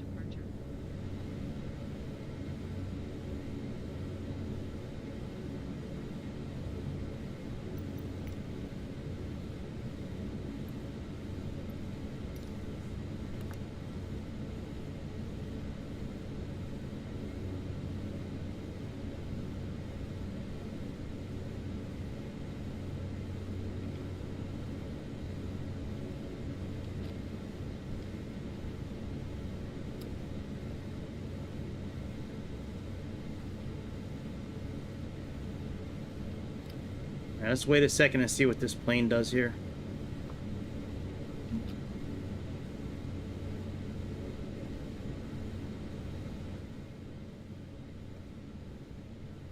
If he just sits there for a couple more seconds, then we're just gonna go.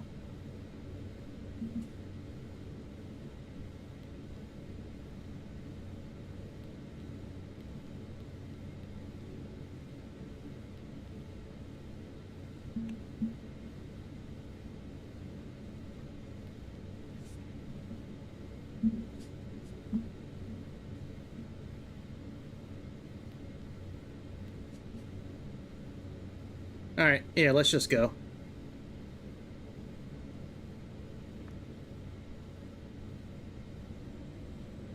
Now we cannot go into red on takeoff, that's bad for the engine.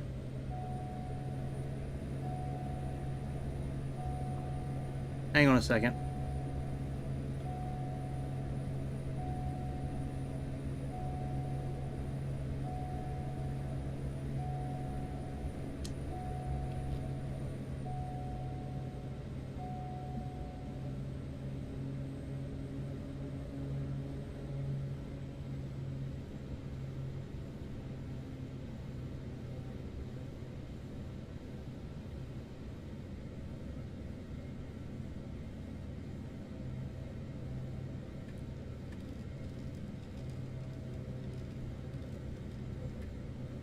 Alright, that should be better now. I thought Chad took care of that already.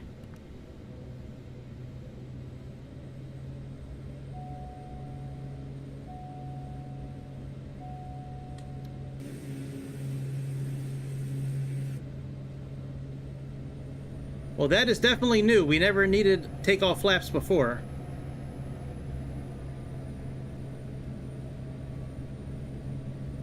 That must be part of some update, because we never needed takeoff flaps before.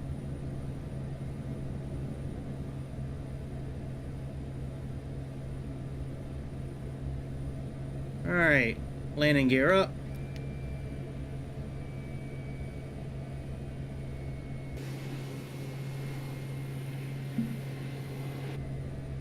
Put our flaps up.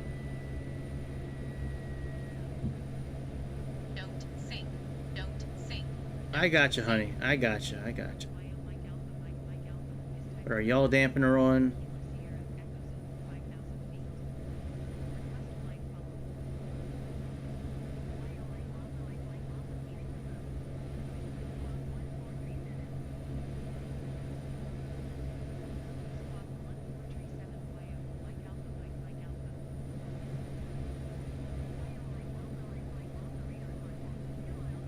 All right. We got to put this on auto, that on auto.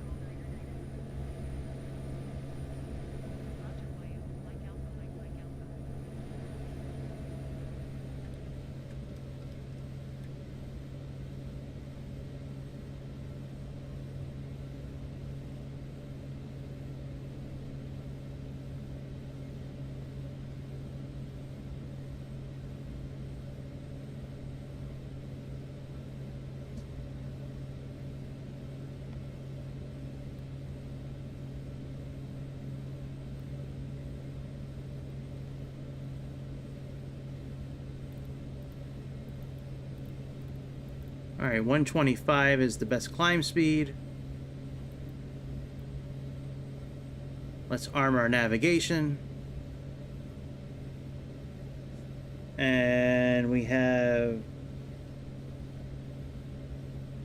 no more than 770 for our ITT, so we can actually go up a little bit on throttle.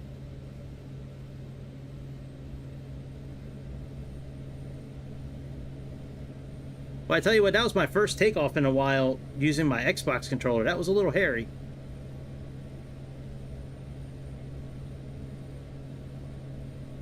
Alright, we can turn off that light. We can turn off the landing lights.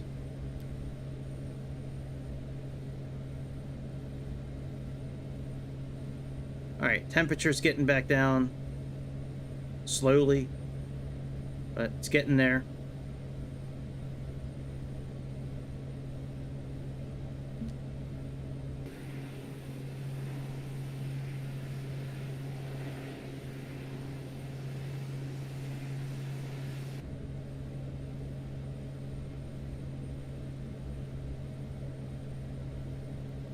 All right, GPS now.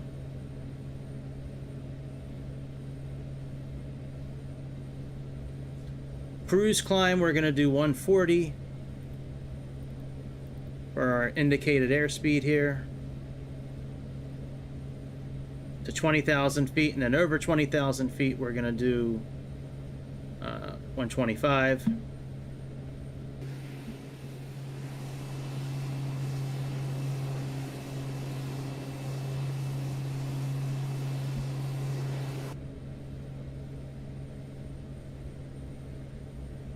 I always love it. A croissant, macaroons, and post-it notes. And then some weird shit in the coffee.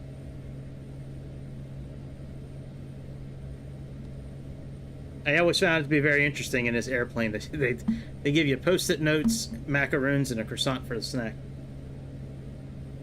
So that's pretty much all we have to worry about until we get to cruising speed.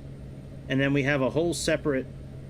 The owner's manual that comes with this thing is 148 pages. That's crazy, man. It's got a whole section for any kind of failures. It's got like 10 pages for failures. And then it's got these grids, these charts that I'm going to be looking at for maximum cruise speed. So it all depends on altitude and outside temperature. So that's the next thing we got to pay attention to. Other than that, we're pretty much good until we get up to 24,000 feet. Once we get closer to Vegas, we'll contact the ATC there, find out what runway we're going to be landing on, and then we'll pull up the chart in our airplane. I mean, we could actually do a standard... We could set it up now, actually. Maybe we'll do that when we get up to cruising altitude. We'll pull up the charts and we'll do a landing.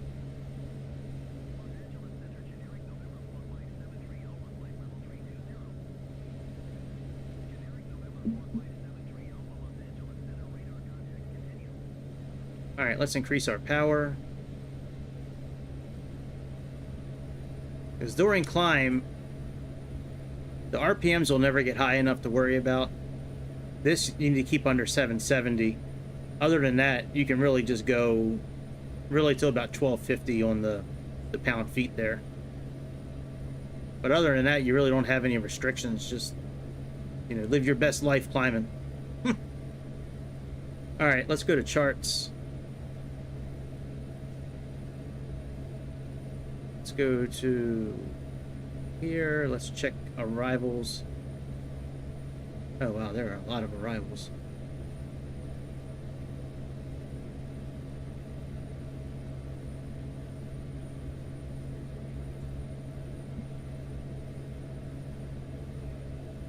All right, that one's probably not going to work.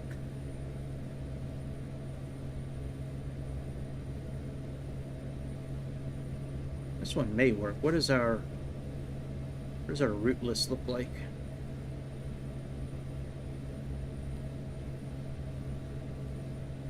Lappin.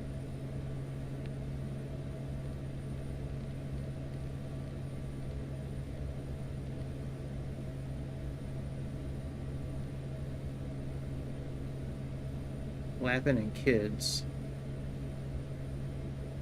All right.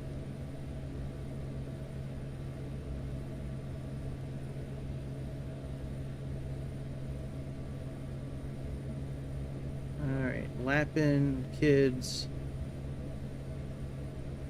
I mean, we don't have to do an arrival.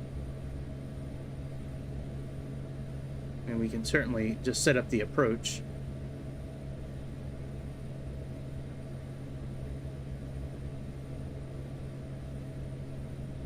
Kingman, Ishii, Boulder City.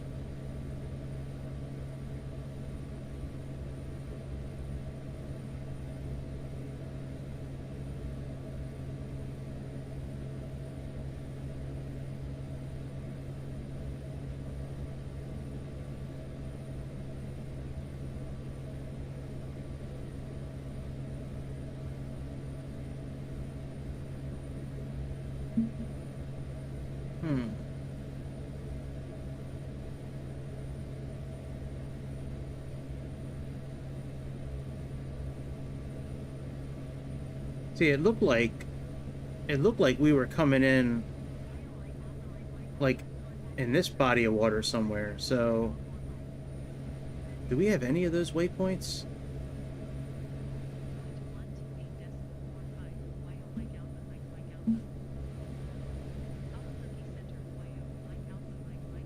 Pro, Meads, Bama.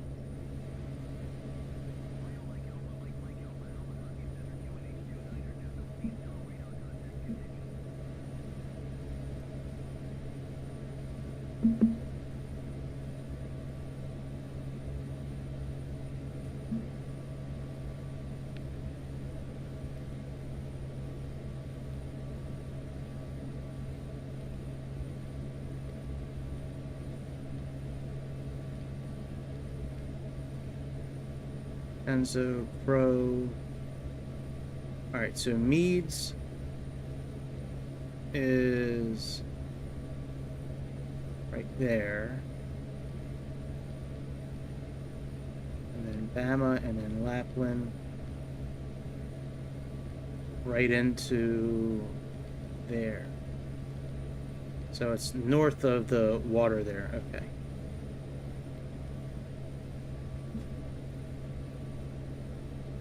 Alright, climate's looking pretty good still.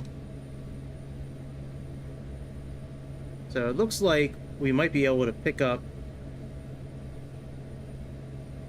here. So let's try putting in Rockstar 3 and seeing what happens.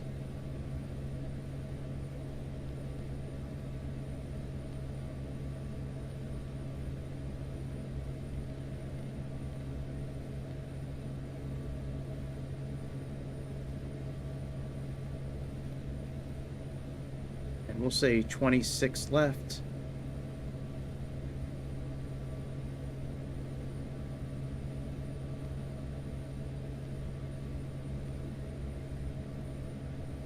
We'll do 26 right.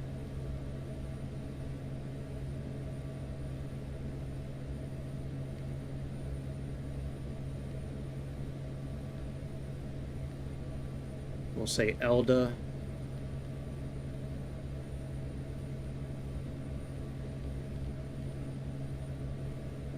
Hey, let me see this here. Can we do a ILS on 26 right?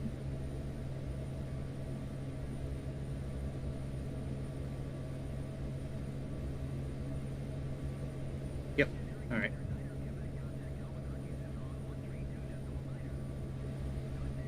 All right, let's enter that. Whoa, what the hell is going on?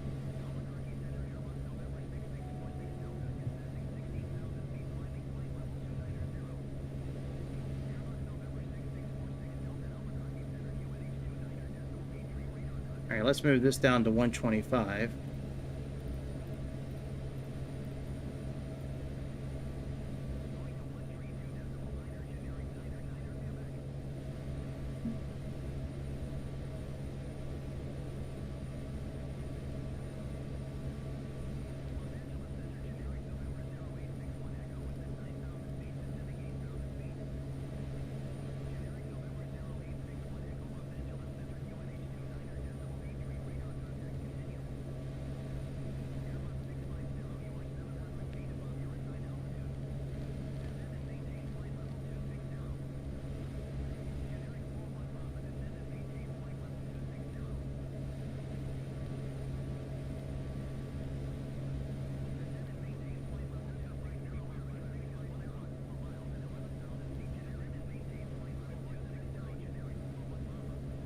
Actually, we're going to delete that.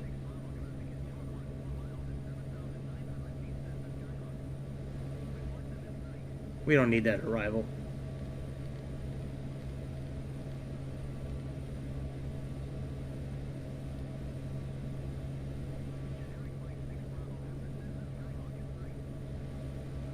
We'll just stick with our original plan. We'll contact them when we get closer.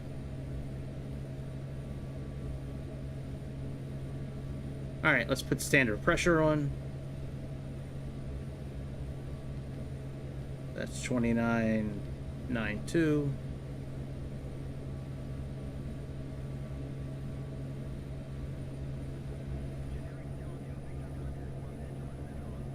check our passengers out. Well, now they're too cold. Well, it makes sense. We have the fan on high.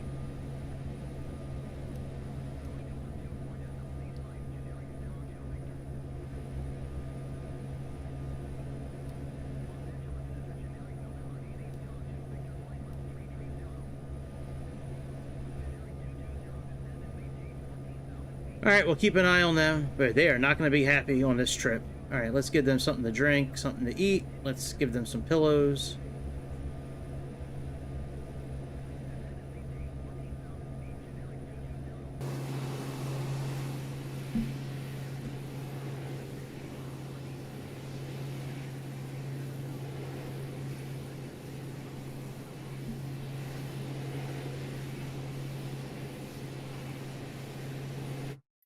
Actually, let me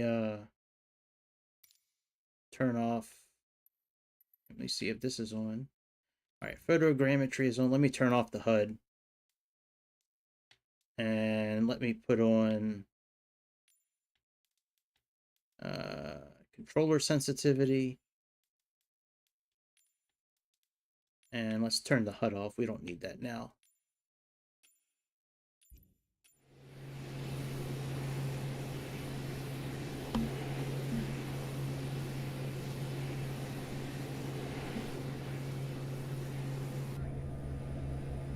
Alright, almost at cruising altitude. We gotta watch our exhaust, it's getting up there a little bit.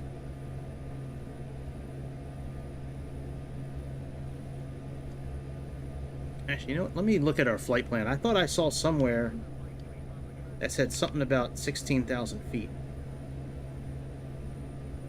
Alright, temperature, let's now put it on the normal setting, which is usually right around there is okay. Now that they're okay, let's look at our flight plan here. So it does say 16,000 at PGS. So we might need to go down to 16,000 now, actually.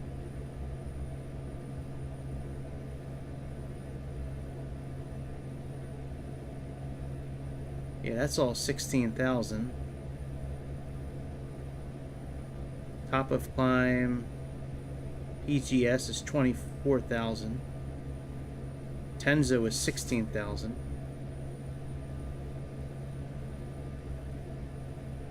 Oh, we're okay. Alright, outside temperature is minus 13. Let's look at the chart. I think we're probably going to finish up around minus 17, minus 18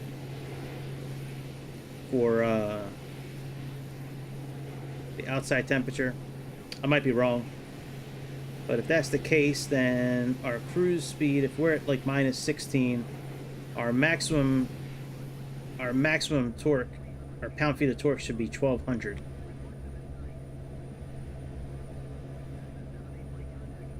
Right now we're at minus 15.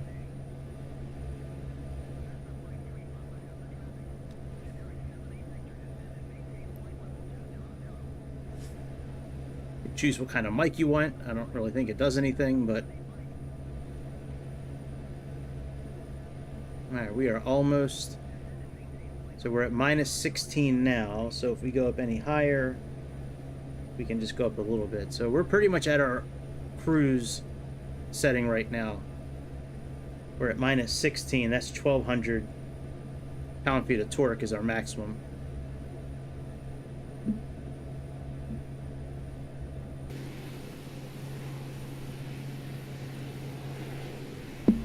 Somebody calling me. What she want? What she want? Oh, just an email from my pillow. Yeah, my pillow loves sending me emails. All right, here we go. So we don't really need to change anything at this point. We have the right amount. We could go a little higher with the torque.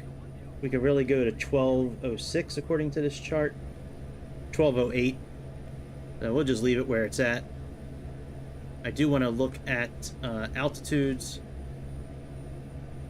So we should be at Milky should be at 20,800. So let's change that. All right, the 20.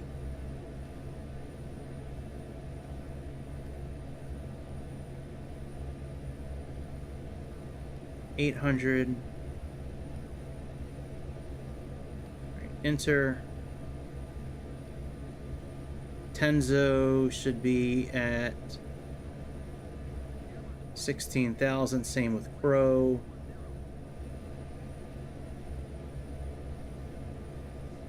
All right, so Tenzo, Crow, that's all 16,000. So let's put in 16,000 here.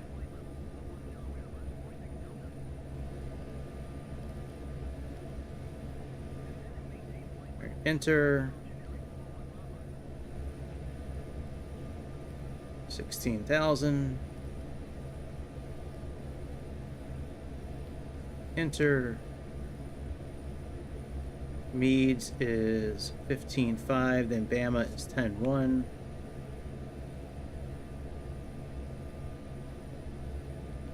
All right, 15.5.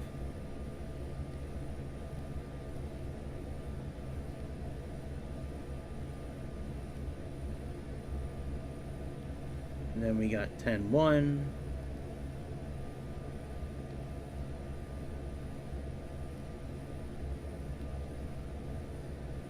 And we got Kids is 59, or Lapin is 91, and then 59.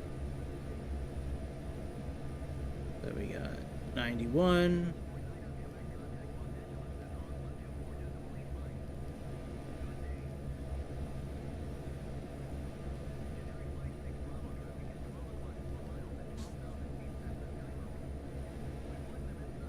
And we have 5,900.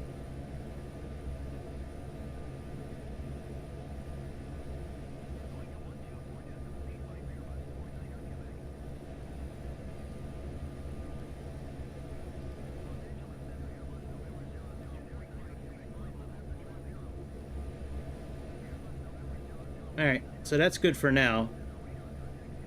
So our top of descent's in about 10 minutes. So what we're going to do is, let's program in 20,800, and then we're going to click VNav.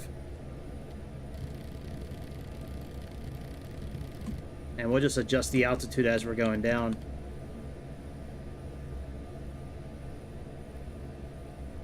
So now it says VPath, so VNav is now programmed in.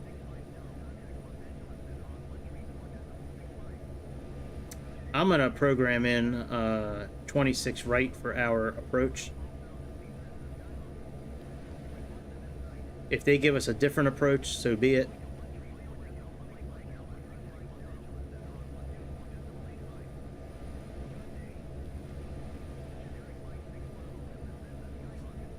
Let's look at 26 right.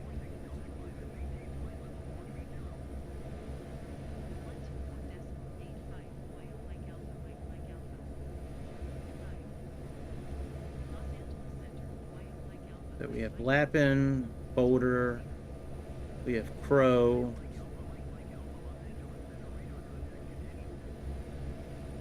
Let's just do, we'll do flies.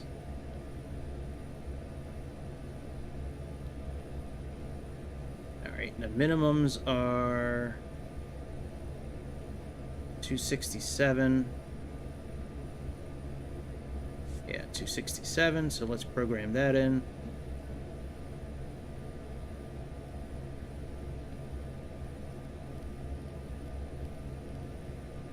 Let's do 270. And let's load that. Alright, that's done. Last thing I want to do is program the course. That's 259. So here's what we're going to do. We're going to go into heading mode, change our CDI, plug in 259,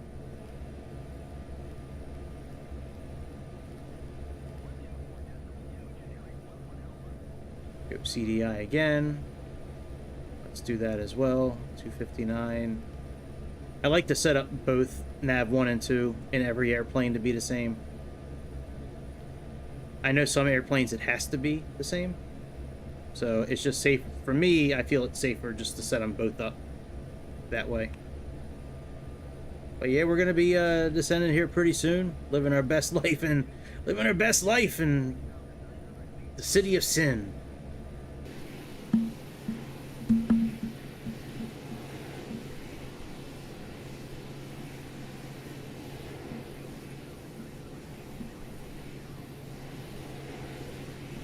Alright, so all that's done. Let's go to our descent checklist. Since we have our cruise set up. Once we like start taxiing, like once we're done the engine run up, I don't really ever use the checklist again for the one in the airplane. I usually just use the one that comes with the it. You know, the 148 page you know, downloadable, I guess, book, novel, essay, whatever you want to call it.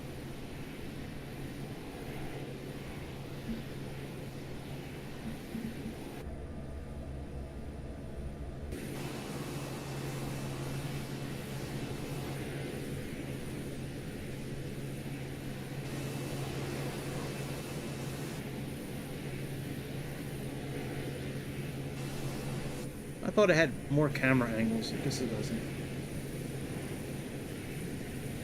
If I remember correct, I think this plane lights up really cool at nighttime. Let me,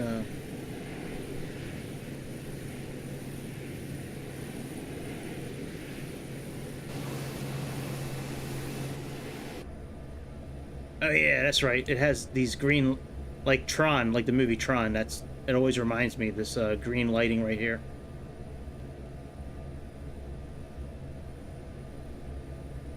Alright, we can put on nighttime.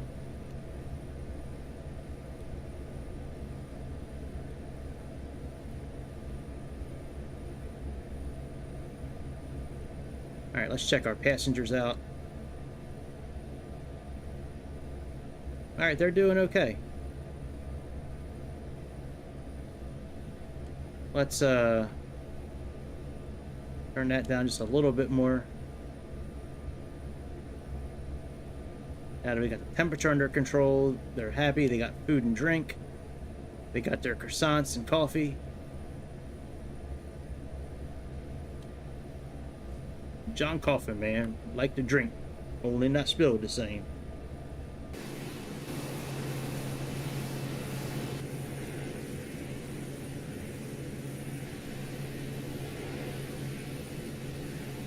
But yeah, the fact that this company is making the 727, that they have a hand in it, is awesome. I mean, this plane, like, is amazing for a small plane, just one propeller. The amount of stuff that they have crammed into this plane, that it always works. It's always top notch, this plane. I don't think I've ever experienced an issue with this plane ever. Everything is always worked on it. I'm not trying to jinx myself either, but everything has always been great on this airplane.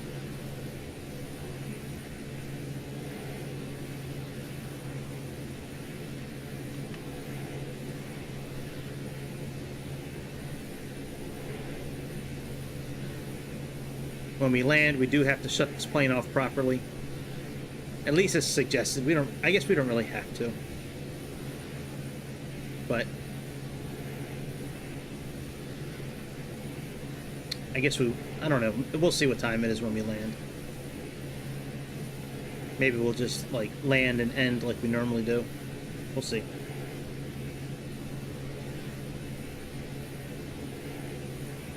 Yeah, man. We got, before you leave my stream tonight, please click something on the screen. I don't care what you click on.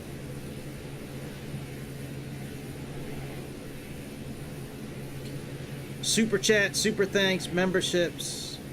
You can follow me on Kick. You can comment, notification bell, subscribe. You can like the video. just click on something. I would very well appreciate it.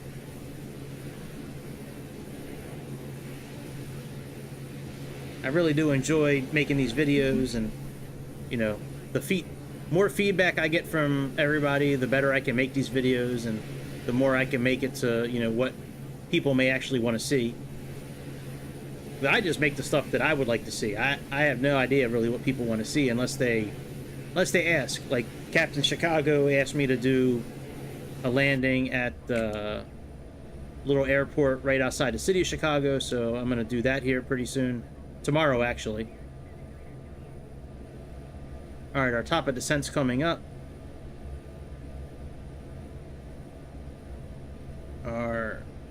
That's dropping a little bit, so let's just move it up one click. There we go. Maybe that'll keep it from...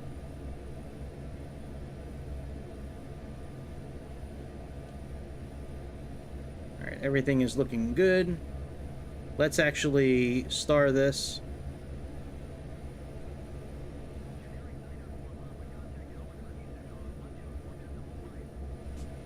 And then with this as well, we have different layouts here. We got normal map, Navigraph VFR,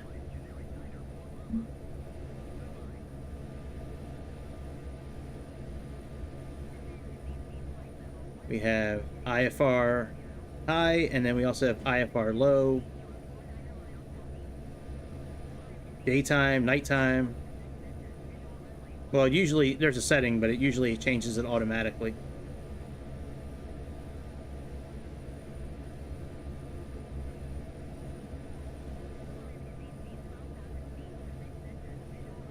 You want something? No? Okay. Water.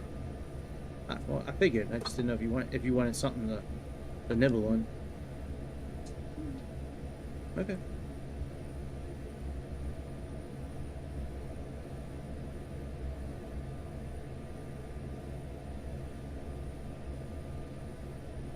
Alright, we got weather.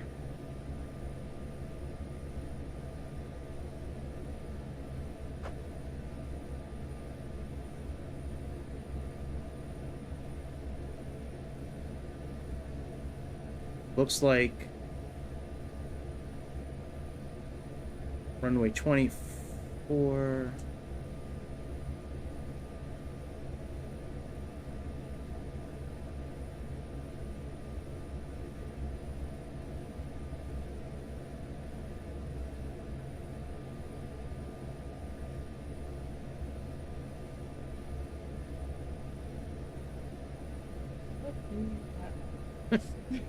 Same thing as yesterday.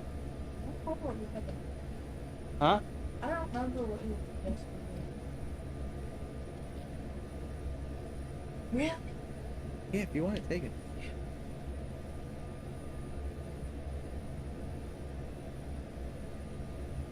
Oh, we started descending. I didn't realize that. Let me reduce our power.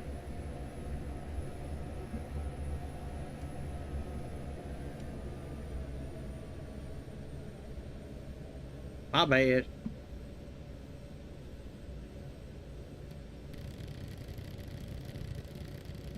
Now VNAV is altitude is this one in magenta here. So even though we're gonna plug in 16,000, which I believe is our next altitude, it's more than likely gonna stop here. You know, if it gets to the waypoint and all that.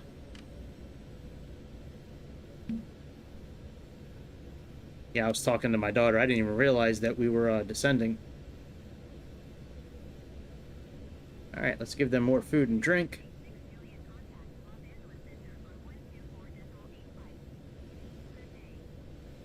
Let's do the VFR chart. There we go. We're on highway V562.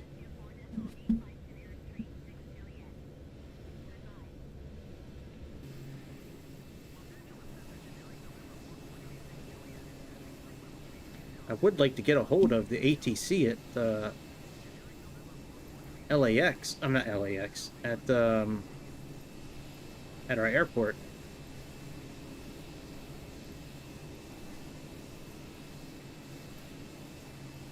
We might be too far out still.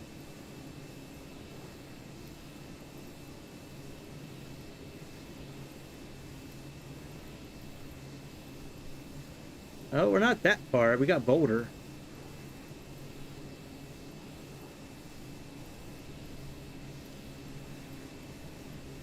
There's Henderson.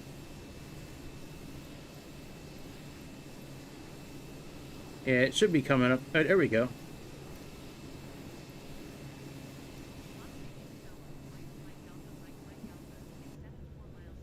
Flight level 205 would like to land. 26 left. Damn.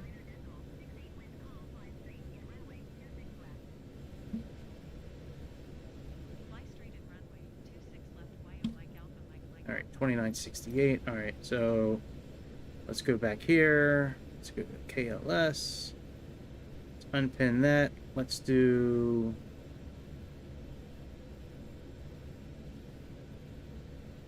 And looks like the same pretty much entry.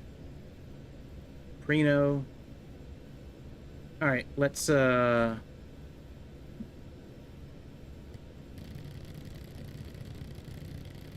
just move this down to like 10,000.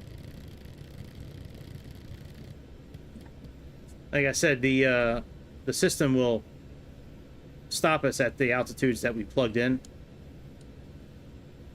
Now, if you have a different route programmed and sometimes you have constraints, you know, it'll certainly stop you at those as well.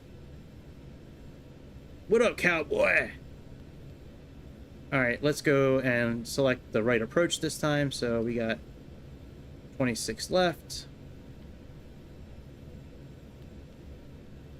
We can do Prino.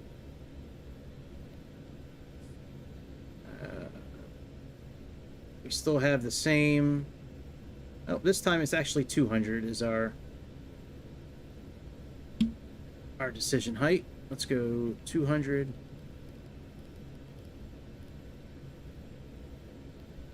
Enter, and let's load this bad boy up.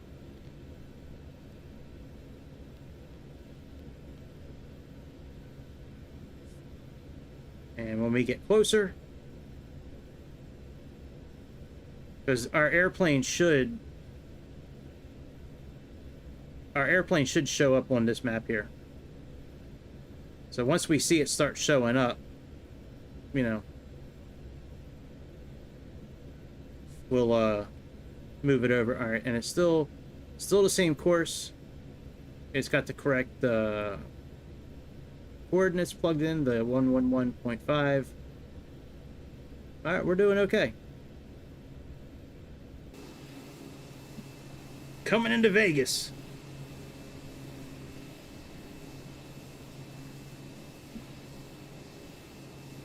I'm not sure if that's something I can fix on my end, cowboy. I'll look into it.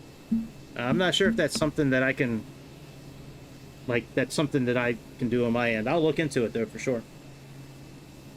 Yeah, that's strange if you're not getting notifications in time. But yeah, I'll do some digging. See what I can find out and let you know. I can put it on my Discord channel later. I probably won't be looking into it tonight, but definitely by tomorrow morning I'll look into it.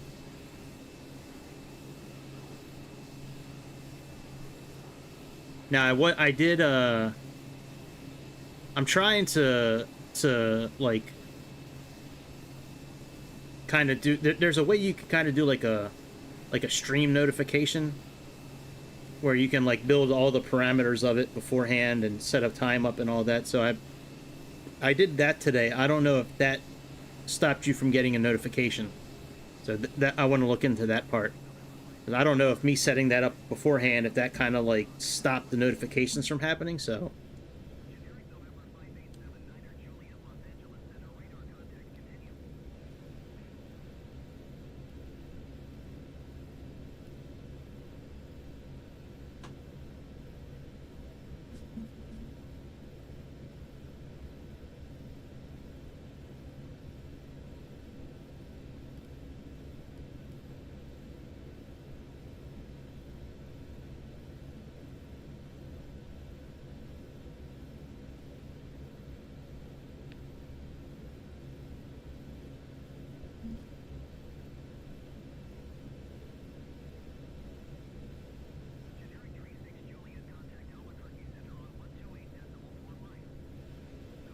All right, so after Crow,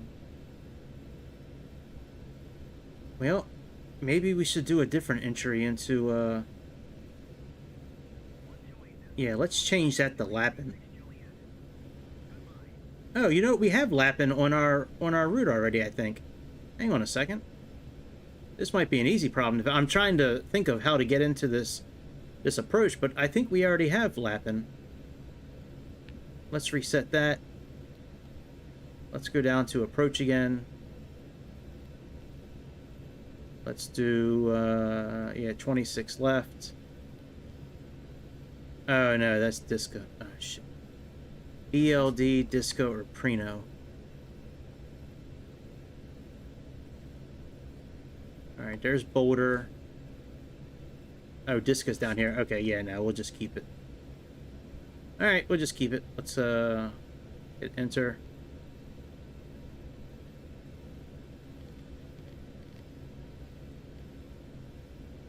Alright. Keep that, and when we get to...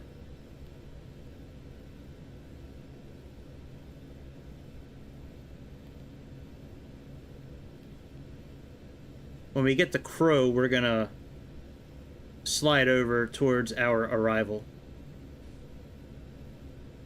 I mean, sorry, to our approach. Sorry. Alright, and we have a mandatory 8,000 feet, so let's set 8,000 as our altitude.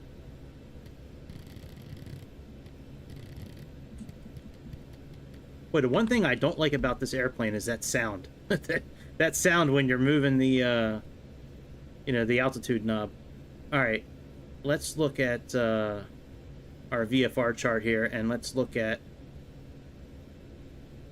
let's get rid of... let's take that off so we can move our map. I just want to see altitude-wise if we're going to be okay. Starting to go down to 8,000 feet. Here's Prino. Here's our entry point. And I can't really see that. Jeez. Alright, that's 2,600 feet. This is... oh, yeah, 5,500 feet. Okay, we're fine.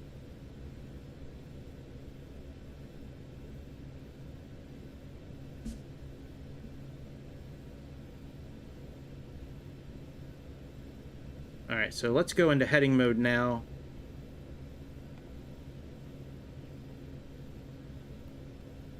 Let's descend on our own. Get rid of VNav. Click VS. Let's go down like 1,400.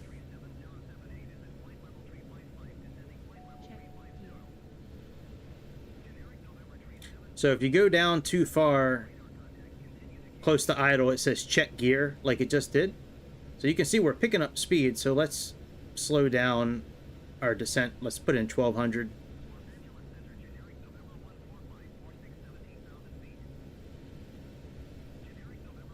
Let's put our landing lights on.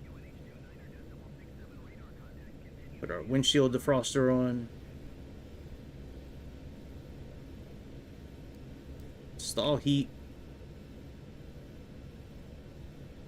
Let's check out our people. Make sure that they're okay. Yep. Okay. Let's move our temperature down just a little bit. 1 notch. And let's activate the approach.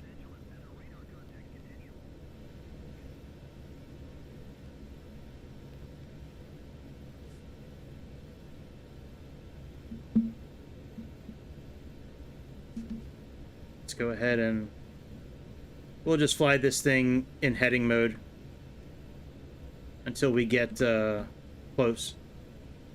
Let's change our CDI indicator.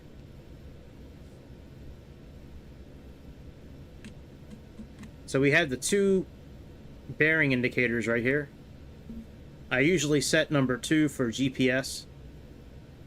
Number 1 I usually set for nav. Oh yeah, we gotta change our barometer. What the hell is that thing? I think it's 2968, I think, actually.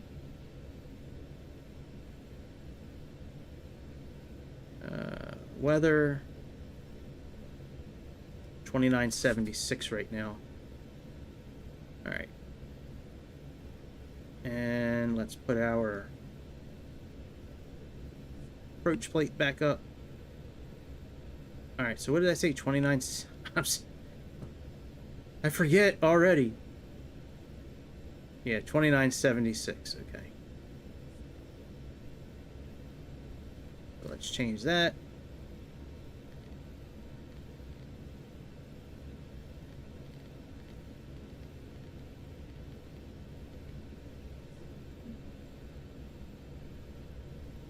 $29.76. Let's slow our descent a bit.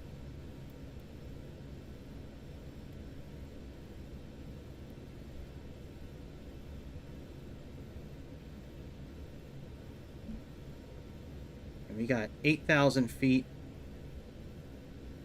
Mandatory 8,000 feet at Prino. And then we'll go down from there. So very good.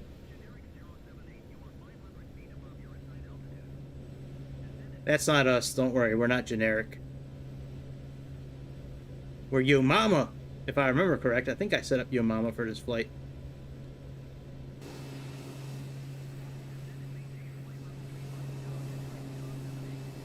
Hey, did we pass the... I think the Hoover Dam is coming up.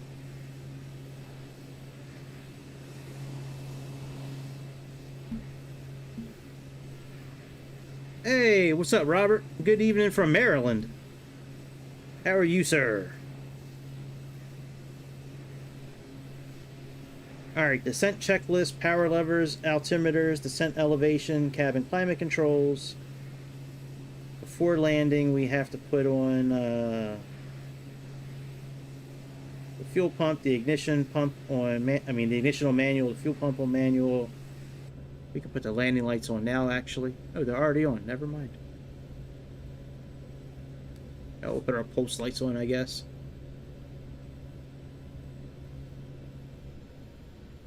Check gear.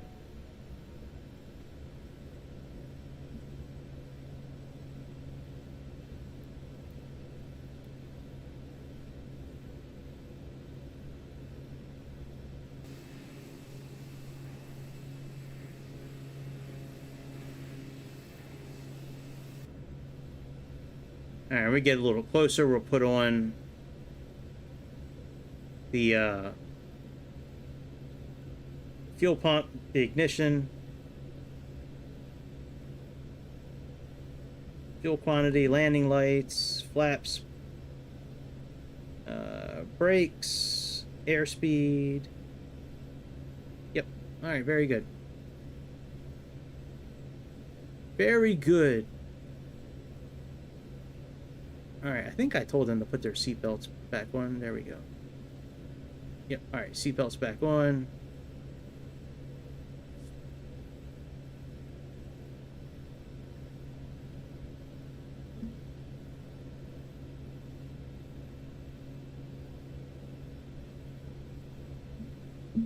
And we have 12 miles, so let's descend a little quicker.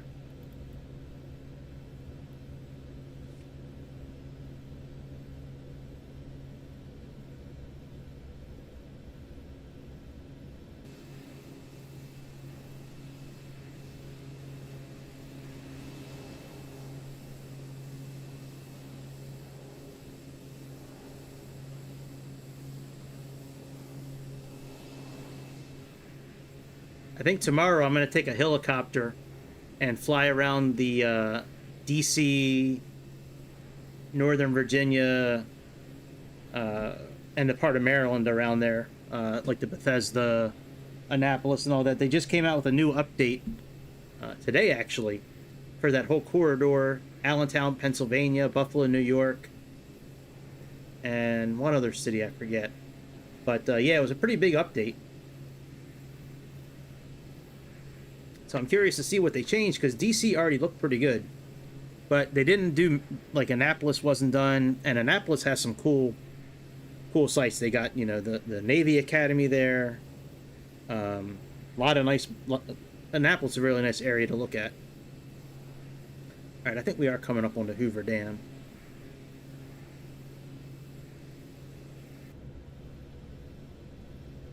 All right, we are almost at 8,000 feet, which is good. That's what we need for Preno.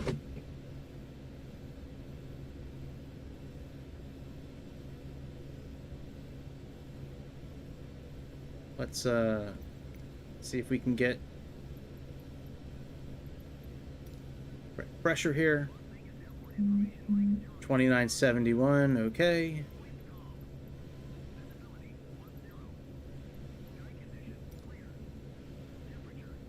Let's change this to 2971.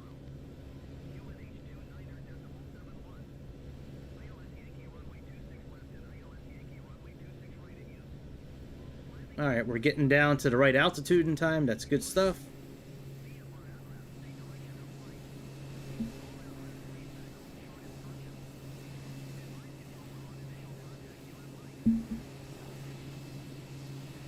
Yeah, here's the Hoover Dam right here.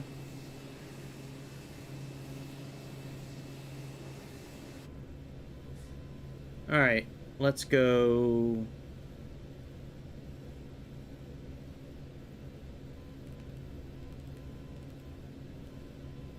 We can hear the beeping of the nav. That's good. We can now turn that off. Let's click on nav. Once the glide slope shows up, we'll click on approach.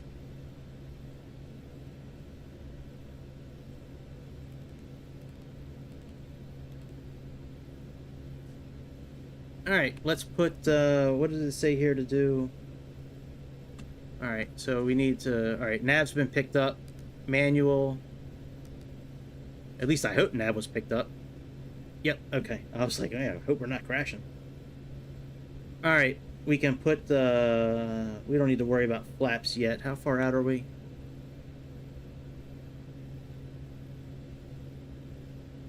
Oh yeah, you know, it says on the chart here, duh. Oh yeah, we're still 20 miles out, okay. All right, let's click approach. All right, now now this usually doesn't happen this quickly, but we just captured the glide slope. Usually the glide slope on this Hoover Dam, that's cool. A lot of government secrets there probably. Usually the glide slope is not supposed to capture until 3,800 feet, but hey man, it was available, so I clicked on it. So that thing, now we just need to just glide on down, put our gear and flaps down at the right time, and make that soft, buttery landing. This plane is awesome at nighttime. Doesn't it look cool? This is what sold me the airplane, actually. Like, I'd never heard of FS Reborn. I really didn't want to buy another, you know, single propeller, you know, plane. I was like, man, another propeller plane? And then I clicked on the pictures, and I was like, oh, look at that. I've never seen an airplane like that. That's what sold me the airplane. It was like this kind of picture, like this. I mean, the systems aren't anything special. Yeah, I mean, you can interact with these more than other Garmin systems. Like, there's more interaction with them. But man, the lights and the tablet, it's awesome. All right, we can see our runway to the City of Evil right there, or the City of Sin, actually. Oh, we need to slow down. Good Lord. Check gear. All right, I can't put the gear down yet, darling. Check gear. I can now. Check. Now I can put the landing gear down. Now we're below 168 knots indicated airspeed.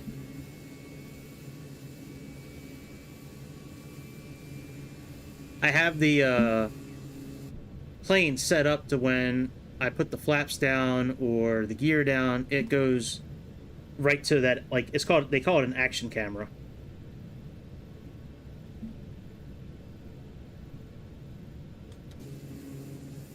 All right, let's put our first flaps down.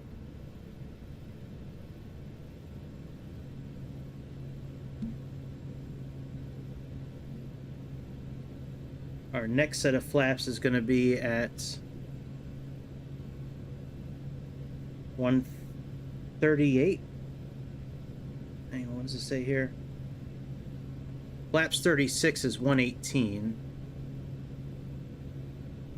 Alright, so 118 is flaps full. And landing speed should be around 85 to 90 knots.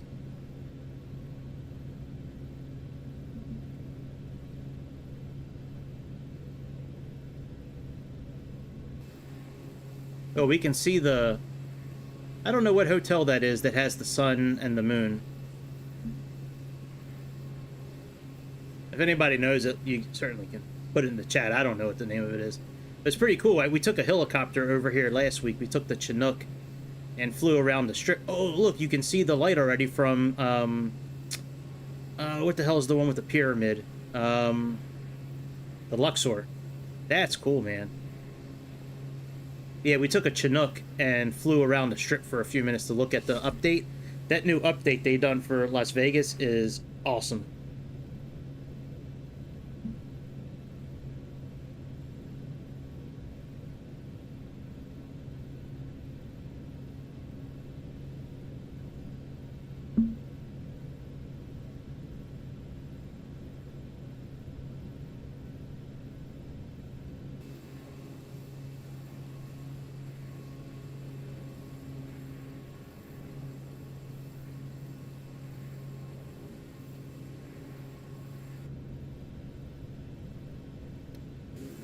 All right, let's go flaps 20.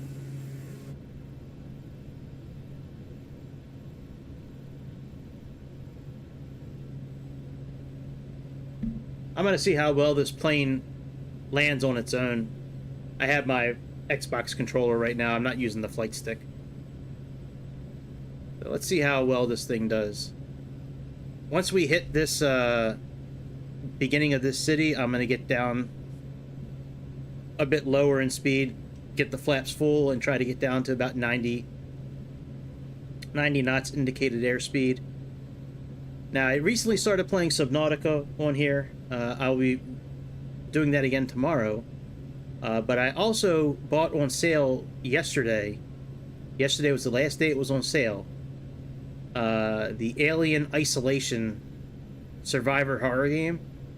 And if you're not familiar with Alien Isolation, that is one of the scariest games I've ever played. Not scary like a it is like a horror movie, but like the suspenseful, always like you hear the alien, like you always think you're gonna get caught. Like it's not like scary to where like I can't sleep. It's just it is a scary game. But man, that game is intense. It's one of the best games I've ever played, survivor horror wise. And it was on sale from, so they had the version I got, it was a $90 version. Came with,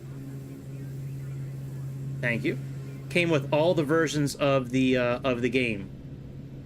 There's like 5 DLCs. It originally was like $90. They had it on sale for $12. It was like 85% off.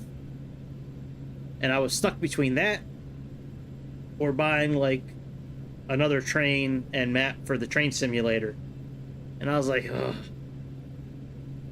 I wound up buying Alien Isolation, man, for $12 though. That's a hell of a deal, man, for all 5 DLCs. And it's hard to believe that game is like, you know, almost 10 years old. Same thing with Subnautica. Like I was playing that earlier today. And it's hard to believe Subnautica is it's going to be 10 years old this December. That's crazy. Yeah, look, we can see the beacon for the Luxor. I don't know what this is called, the sun and moon, that one, I don't know. But yeah, they did, like, you can see the water shooting up from, like, you know, the fountains. You can see, I mean, like, everything is different now. Because for a long time, there were no lights on the Strip of Vegas here on Xbox. And now we have lights. Man, Vegas looks so good. Look how good the buildings look. It's hard to believe this is an Xbox sometimes. But man, when you got 12 teraflops doing their thing, man, we got 12 teraflops. Sounds like a lot. Supposedly it's like 13 billion processes per second or something like that. It's crazy.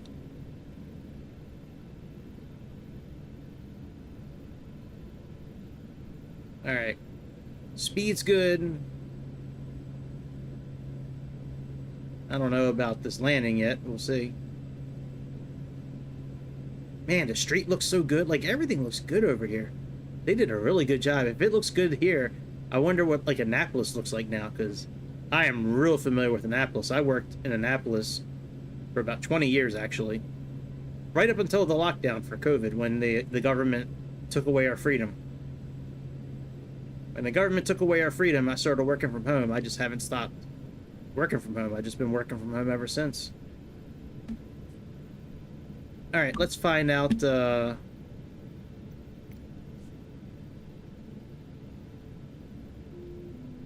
take off the autopilot.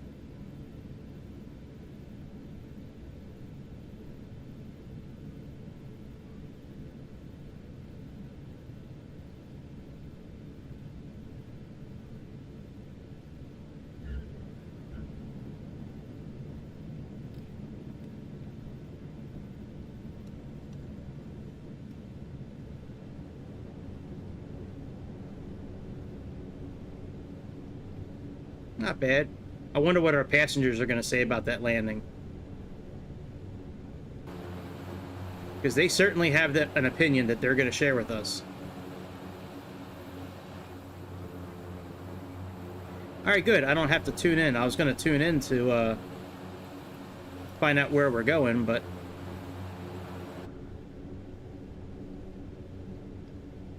Alright. Taxi lights, landing lights...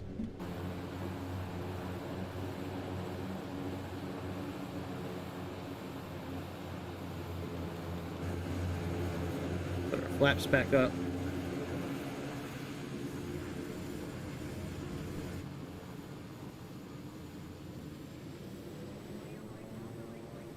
I am trying to.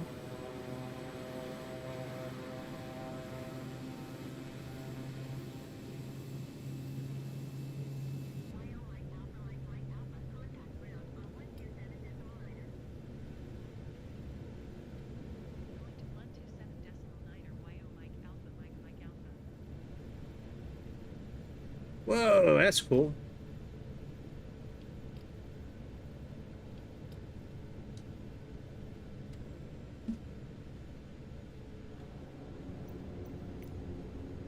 This part is definitely a lot easier with the flight stick. The controlling the throttle on the ground and all that.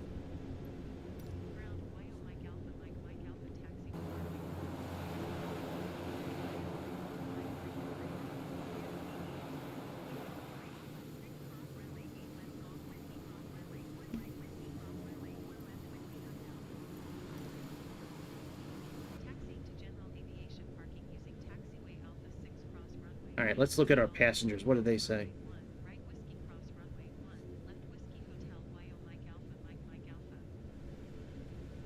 What?